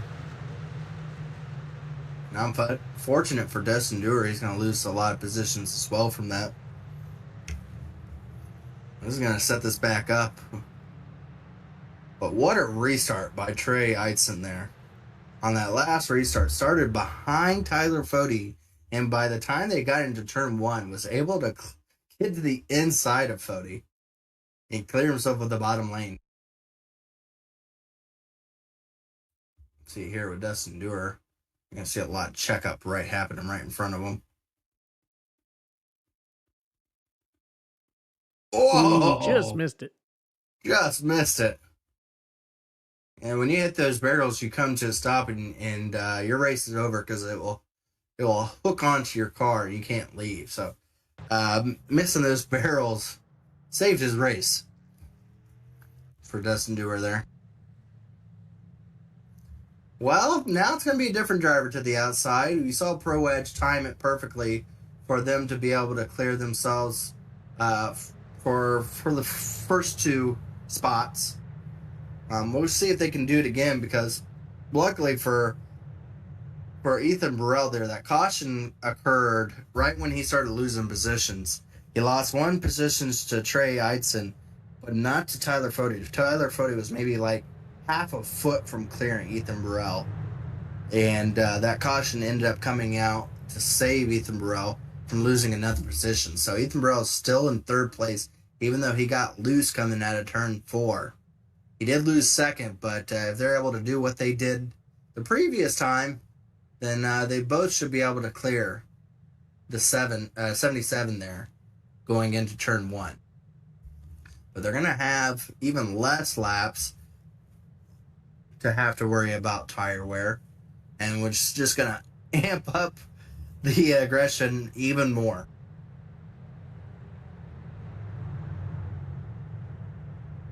So far, your pick's looking pretty good there, Dave.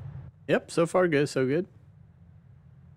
The question is if he's going to be able to keep side by side with Ethan Burrell, or if he's going to have a stack of drivers on the inside and he's stuck to the outside. That's going to be the real question.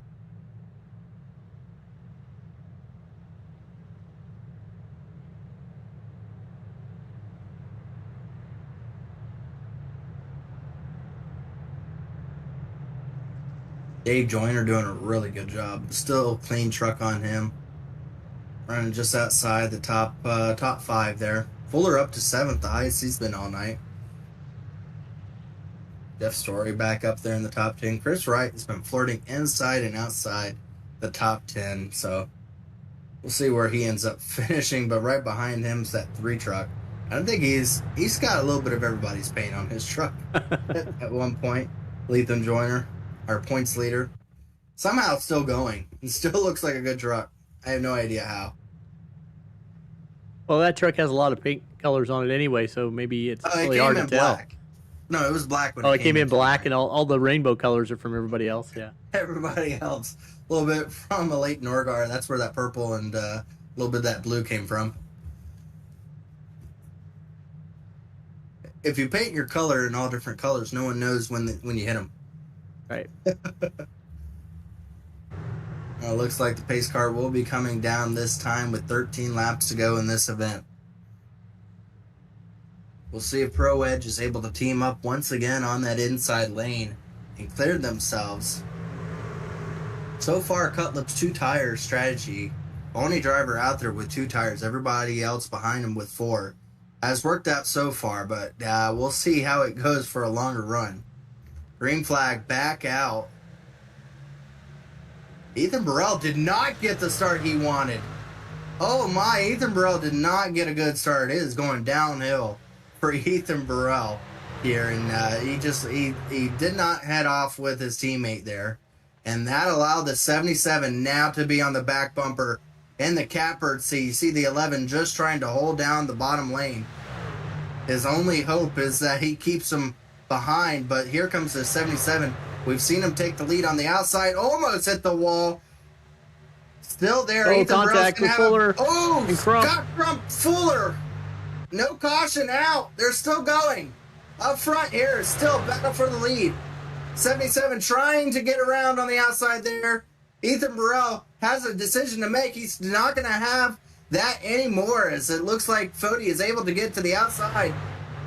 They're still side by side for the lead. As here they come to 11 laps to go.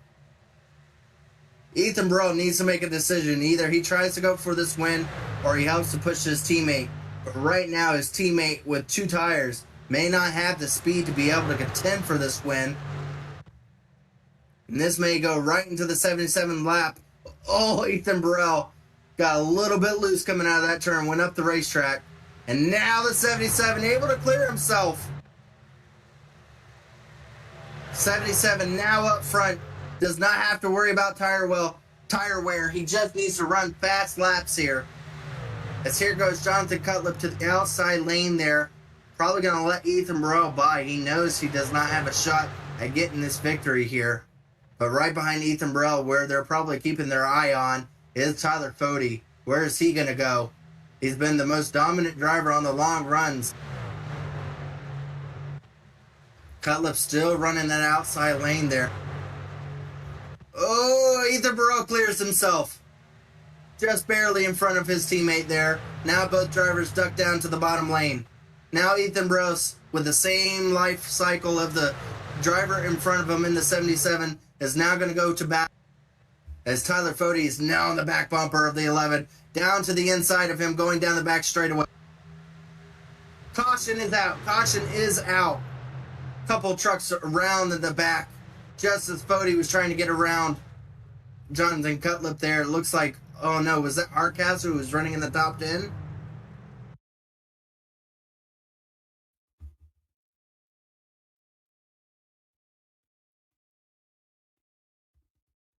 Oh boy, we got a couple wrecks to have to take a look at. So you see them go 3 wide here.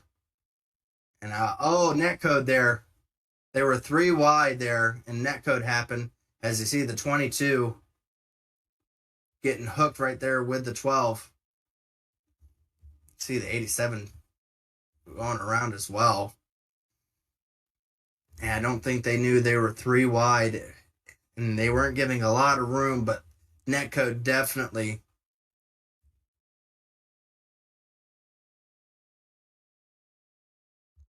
So you see here, Lakawa in the 88 there is going to go 3 wide here. And then a little bit of netcode happened between the 2 drivers. And around goes the 22 hardcast. I think the 87 got tapped a little bit there by Dustin Dewar. And Richard Hines spins around, but I don't think he hit anybody. So you see the 12 hit the... Ooh! Leighton Argard hit the outside wall pretty hard there. Let's go back and see what happened there with Fuller and Scott Crump, because both those drivers are not happy. Not happy there. And we saw that happening. I think that was on lap 11? 12? Well, I got to go backwards to find it. It's going to take a while.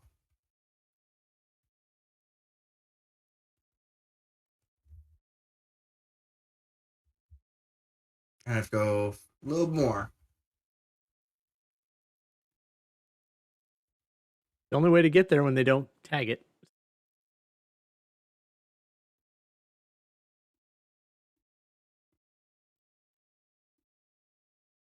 All right, now we're almost there. All right, no, there we go. So they did give a tally to the 55 for this event. We can go a little quicker here. You see, oh, yeah, he went through the grass and lost it a little bit there and right into the side of the 90 truck. Loses a ton of positions as well. So they will give a tally to the 55. They deemed it a net code for the caution causing contact. As drivers are getting set back up, we'll have less than 5 laps to go once they go green here. Ison able to do really good on these restarts. Able to get the lead. Ethan Burrell just did not get going on that last restart and follow Cutlip. And that set up Ison having it all to himself to find a way around Cutlip. And at that point, it was a tire advantage to the 77.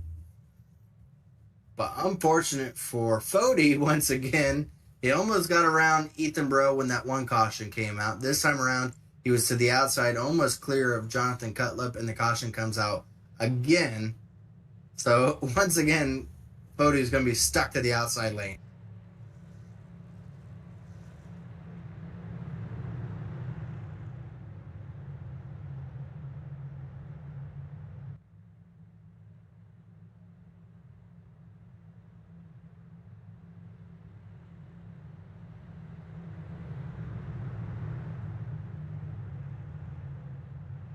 So far, pace lights are still on, but we'll see if they go off here. That'll be an indicator if we're going to be going green next time by.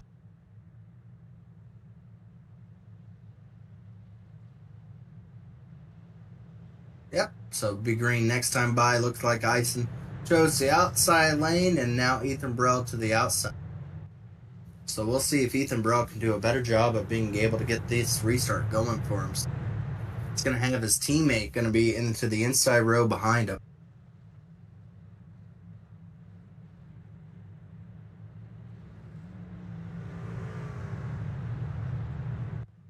And we still have 27 trucks on the lead lap, so quite a bit of trucks still going around out here on track, which is incredible considering how many massive wrecks we've seen tonight.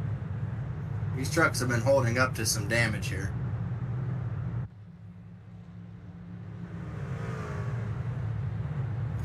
And Chris Wright's up to one of his highest positions he's been, up to 7. Trey Holmes now finds himself back up to 5th. And Jeff Green finds himself into the 12th position. So some drivers trying to find their way up here late in this event. But we are going to have 4 laps to go once they go green flag. Will this be the final restart of the night? Will the 77 be able to get enough distance here to get himself away from some of these past champions?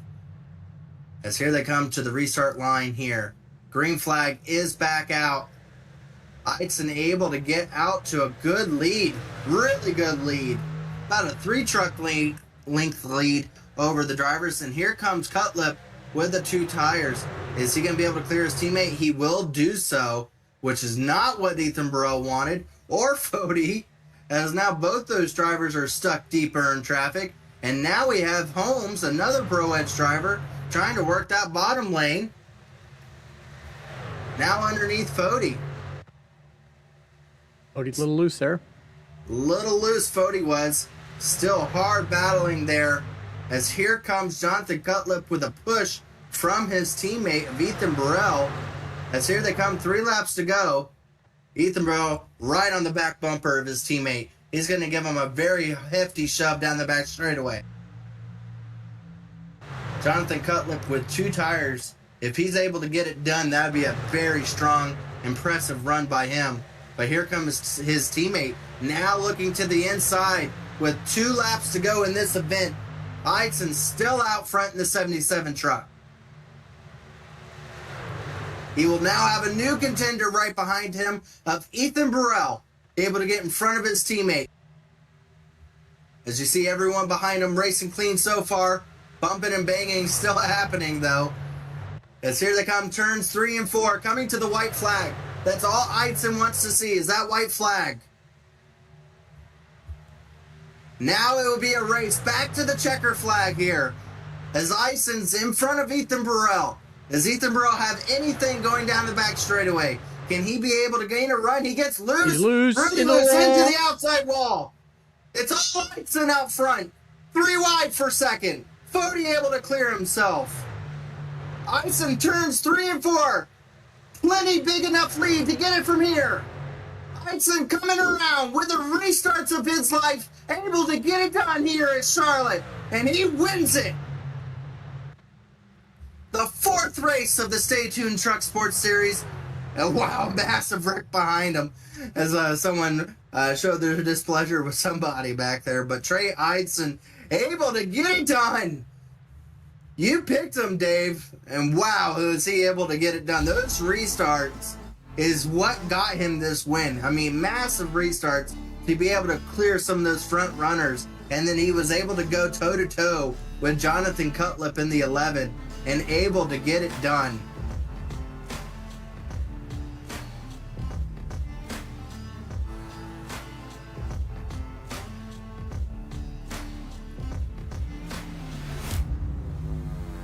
Trey Ison able to get his victory in the Truck Series here.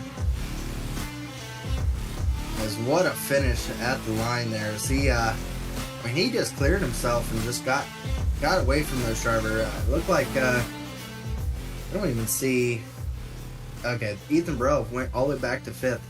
He tried everything coming out of turns 1 and 2 to gain some momentum down his way to get a run on him, and got loose coming out of turn 2 and into the outside wall. Just kind of caused his night to go up in flames there. Oh boy, well, let's go ahead and get the finishing results here. Trey Eidson able to get it done. An independent driver, probably going to get some eyes his way to try to get him into a ride for somebody here. As Tyler Fody able to get second place on the last lap, goes from 4th up to 2nd there. So good run for Fody to be able to get that second place. David Joyner, wow, able to get 3rd. He went 3 wide there with Cutlip and Ethan Burrell, and able to get that 3rd position. So David Joyner, really, really, really good run for him. Just kind of had a clean run tonight. That's all it really took for him. Jonathan Cutlip with 2 tires, able to get 4th place. What could have been if he had taken 4. Ethan Burrell 5th. Trey Holmes able to get up to 6th. Jesse Racimus there in 7th.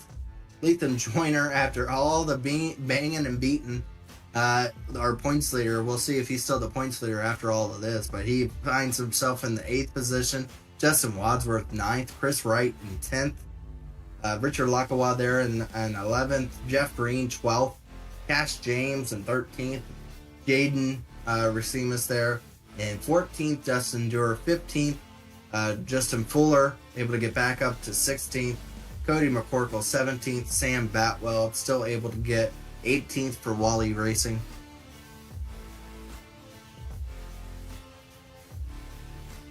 And then it was Richard Hines able to get into the 19th position. Andrew Hardcastle 20th.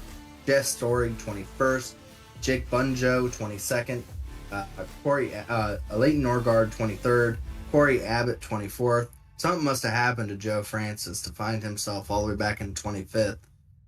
Scott Crump finishes the last car on the lead lap in 26th. Wyatt Canadle 27th. Joshua Person at 28th. David Dunwoody in 29th. Robert Smith 30th. William White in 31st. Kendall Noah Player in 32nd. Joshua Freed 33rd. Josh Smith in 34th. And then it was Nathaniel Cherry in 35th. And that was our runners for tonight. Well, that was a lot of fun there, Dave. That was some racing there. A lot of beating and banging. These drivers going for every position they could. But let's go ahead and see if we can. I don't see our 3rd place driver, but let's bring up our 2nd place driver of Tyler Fody. Second here. No, we got David Joyner. Let's go ahead and bring up David Joyner here. Okay. He finally joined us here. Well, David, you just kind of was able to save everything on that truck and then make a run for it and got the 3rd position. It just kind of worked out that way where there was a lot of drivers getting loose, and you took it 3 wide there, got up into the 3rd position. Good run for you, and good run for Quantum Threat. Give us a rundown just how crazy of a night this was. Well, I didn't expect to be up that high all race. I thought it was going to be like P15, but I saw qualified 10th, so I was like, you know what? I guess I'll just try to stay here as best I can, and happy with a P3 result. Well, you saw a ton of cautions here tonight. What was the cause of all the cautions? Was it just because of how tight racing everybody was, or was it super tight? It looked like drivers were having a hard time to keep the truck from sliding into somebody when they were running the bottom. I don't know if it was just a tightness in the truck, or give us an idea of everyone at home exactly what the drivers were having to go through. Yeah, for the most part, it felt pretty much stable, but once you had someone on your outside, it did get a little tight, so you had to maybe use a little bit of brake there, but that's what I feel like the cause of the cautions were just the tightness. I get you. Well, good run for you and your team there, able to get into a top 3 position there. I didn't know if you were going for points here tonight, or if this was how you guys were set up for running this season. Were you going for a playoff spot this season? Oh yeah. Well, then tonight's going to be really good for you. These mile and a half tracks are probably what you want to bank on before we get into the rest of the season with some short tracks later on and dirt tracks and everything. Overall, what does a run like this do, knowing that at the end of the season we're going to have some really tough tracks to try to finish things off with? Well, definitely good momentum going on throughout the season. Hopefully, we can carry it week by week and all that. And with the tough tracks, I feel like I'm pretty decent everywhere. Not the best, obviously, but I feel like I can get pretty much anywhere I can get a good run. Yeah, absolutely. Well, congratulations on for third place for you in Quantum Threat. Go ahead and give us a thank you and shout out to your teammates and to your team and all your sponsors for us tonight. Well, no sponsors, no teammates. It's just me. The owner of the team, so I appreciate all the people watching at home. Thank you for watching, and I appreciate all my friends and family for watching as well. So thank you guys. We need to get the name out and get the team name out there and get some drivers coming your way. There's a lot of independents out there that you could probably be able to snatch up where you can get brought into the banner there. But what helps best is when you get your name out there in top threes for the team for sure. So good job there for you. Go ahead. Oh no, Yeah. I was just commenting. Well, congratulations again. We'll hope to get to see you again. We got some normal tracks here before we get to some hard ones. So hopefully we'll be able to get to see you in 2 weeks from now when we go to Iowa, I believe is the next race. So hopefully you can be able to survive the beating and banging at Iowa and be able to talk to us. Yeah, I'll be here.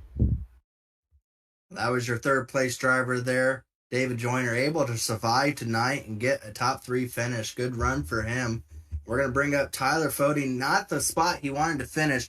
I'm pretty sure he would have loved to see a long green flag run as his truck was really set for those types of races. He was able to get distanced in those types of strategies, but on the restarts there, just kind of didn't work your way there, Tyler.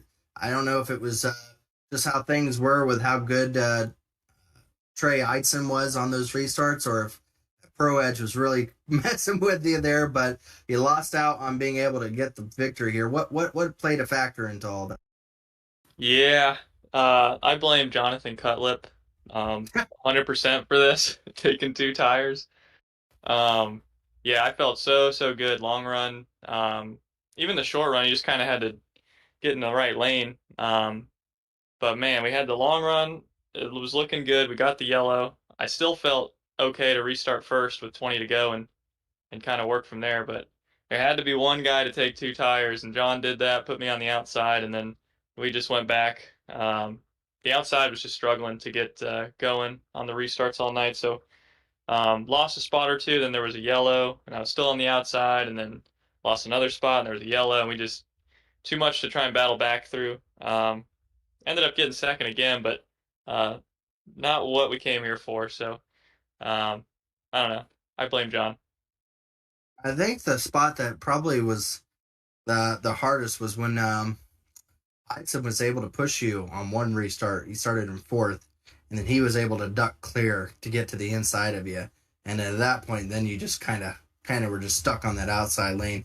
I felt like that was probably the point of the moment where it really went downhill from there. Where you just kept getting 4th place, and then cautions would come when you're inches away from clearing for 3rd place. Was it just frustrating to always get stuck onto that outside lane there?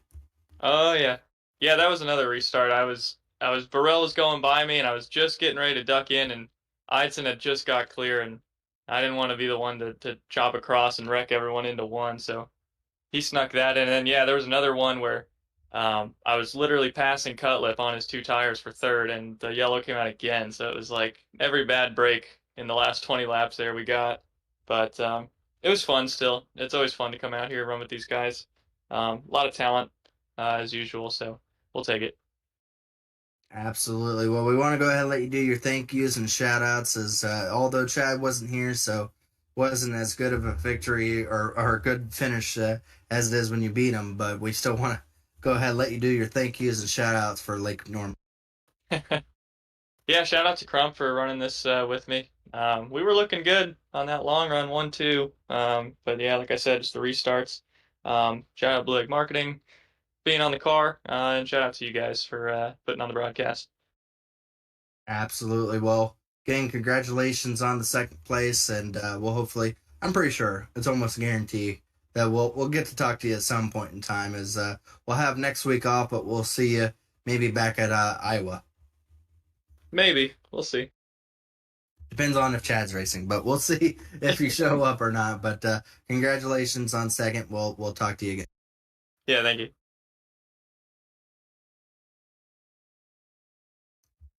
And joining us now, the man of the hour, the gentleman who just put on a show with those impressive restarts and runs on the outside to get the lead over Lethan Joyner, or over, I believe that was actually Jonathan Cutlip. Sorry about that. Jonathan Cutlip, able to get that run on the outside, Jonathan Cutlip, but I believe it all came down to those restarts where he was able to do those impressive switchbacks to get himself up there to be able to battle for that win there. Real quick, Trey, I mean, incredible restarts there. How much of that clearing of Fody going into one helped set this up? I mean, that was everything. And I told him before we came to talk to you guys, I was like, I wasn't there. Like, he could have got down and he just hesitated. And like, I think when we shifted to third, it was enough for me to like get there to where he couldn't turn down. But he had a hole. And when he didn't feel it, I was like, okay, now I have a legitimate shot at this thing. So I feel like that was everything. And then a few of the cautions, like we went down into three when Ethan was under Jonathan, and I about killed Ethan. Like if I told Ethan under caution, I was like, if I was in your position, I'm running 3-4 wide open. Like I wouldn't live for nothing. Like I'm gonna try to get it clear of Jonathan no matter what. So I thought he was gonna carry more steam in there. About ran him over. Then he got loose. So I mean, just there was a lot of stuff that kind of plays out to where when he got loose, like Fody probably had a run on me and when it got back around me by turn one, but the caution comes out. So little things like that really just kind of added up at the end.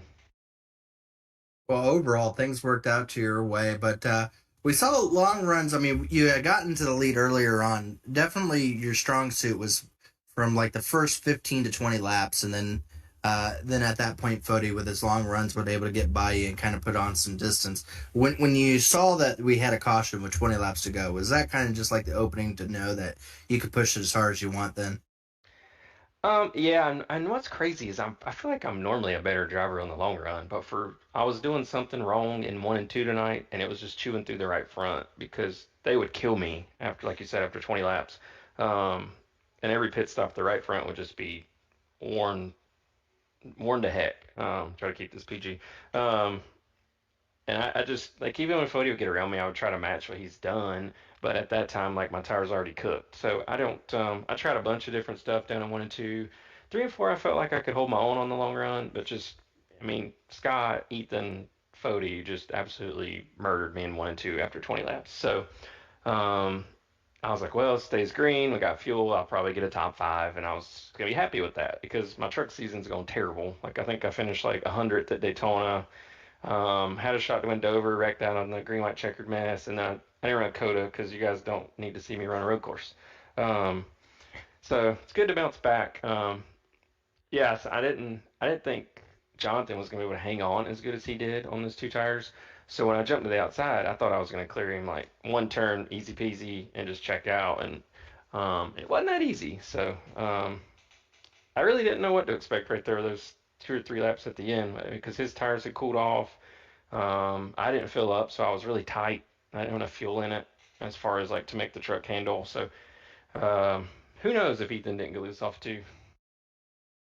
Well, overall, it did happen that way, and you are our winner tonight. It's not necessarily that you're locked in because that's not how the trucks really work, but it's very close to being say that you're pretty good in on that. How it works here in the truck series is the first 12 drivers or first 11 drivers on points, and then the 12th driver is the first driver with a win. So right now that's you as it stands. But again, with how the truck series goes and with short tracks and dirt tracks to be seen here and super speedways, it's still a crazy mess of a season to go. Is it your goal just to try to wrap up some points, or is it still to go out and try to get more wins at this point? I think those kind of go hand in hand. You know, if you run well enough to get some solid points, you probably are putting yourself in position to win races. So it's kind of like backing up to what I just said, where I felt like I was going to get a top five if it stayed green, and I was going to be happy with that just to kind of get out of the hole I've dug to start here. So um, based on the speed I had at Dover, I started in the rear because of the banner rule, and then drove up to the top 10, top five. So I mean, I feel like speed wise, I can contend. And if you know, like I just said, if I can run top five, top 10, the points will take care of themselves. So um, hopefully that I'm not really scared of the dirt stuff. I'm okay at that. As long as you don't throw like 10 road courses at me, we should be okay. Daytona, Talladega, those you kind of know what you sign up for. So tonight's a good start. I think, you know, just show up, try to keep your nose clean, get solid finishes, and the points will take care of themselves. Absolutely. Well, we want to go ahead and let you do your thank yous and shout outs because, again, strong run. You were able to beat and hold off a lot of really strong competitors. Our last three champions were right behind you at one point, one right after the other. And for you to be able to do a dominant run like that, get in front of all of them, and and essentially lead the field in front of past champions, that's a good tide for you for the points championship once we get further along in the season. Yeah, absolutely. I'm still, you know, everybody kind of new here still, trying to get to know everybody and learn, you know, how to race around everybody. So it's cool the respect I've gotten so far, and I try to give it back. So knock on wood, I haven't been any fenders yet as far as the initiation of the wrecks, but yeah, it's been great. I kind of say this every interview, but the ARCA series, I cannot win in that thing. Like, I can lead laps, I can dominate races, and then something goes wrong. So, finally got an Xfinity win last week, truck win tonight. So, we're slowly clicking some off and just getting to know everybody. And I appreciate everything that Chad and all the admins do for the league, and you guys for taking time out of your lives to broadcast the races. It's probably go back and watch it tomorrow. I always enjoy it. All the sponsors of the league, and then my teammate Justin Fuller. He had a rough night. I mean, he made up 6 laps and was sitting there like seventh with 10 or 15 laps to go. I thought that was crazy. I was like, this fool's gonna come up here and win this damn thing. But he had a little bit of trouble, so I need him. There's a lot of teammates at the front, so there's like, you know, there's sometimes restart games, so I need him to keep his butt at the front because it makes it a little easier when we can work together. But yeah. I appreciate you guys, appreciate the league, and hopefully we can have a good run tomorrow night at Indianapolis. Absolutely. Well, again, congratulations. We'll hope to get to talk to you again before the rest of the season. Again, we're going to have off next week, but the following week we'll be at Iowa. So hopefully we'll get to see your short track prowess at Iowa. Hopefully, I'm okay there. I wouldn't say it's my best short track, but I'm okay. So we'll show up, see what we can do. There you go. Well, congratulations once again to Trey Hudson as he's able to get it done here at Charlotte and gets that win over some really strong competitors and more importantly, get some strong points his way as he tries to make a run here at the championship.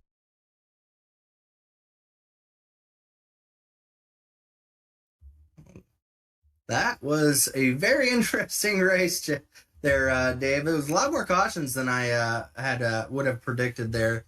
But overall, I mean, it was just some strong runs by some drivers. We saw a lot of comers and goers. I mean, we had 9 different leaders tonight, and I don't even know how many different lead changes we had. We probably had close to around 16, 17 lead changes here tonight. I mean, that's pretty strong. For a truck race at only 134 laps. So I'm pretty satisfied with that, wouldn't you say, Dave? Yeah, it was definitely exciting. A lot of good people running up front, some new names, a lot of good action in the back. On to Iowa. Yeah, well, we're going to be off. I'll mention it again. We'll be off next week, but we will be back the following week to be able to wrap things up for another installment here of the Stay Tuned Truck Sports Series. We appreciate everyone joining here tonight to be able to watch this event. We hope to see you again in 2 weeks as we'll get to our 5th race of the regular season and just another race to try to see if we can get this this playoff journey wrapped up here. Again, thank you everybody for joining us here tonight, and we'll see you again in Iowa.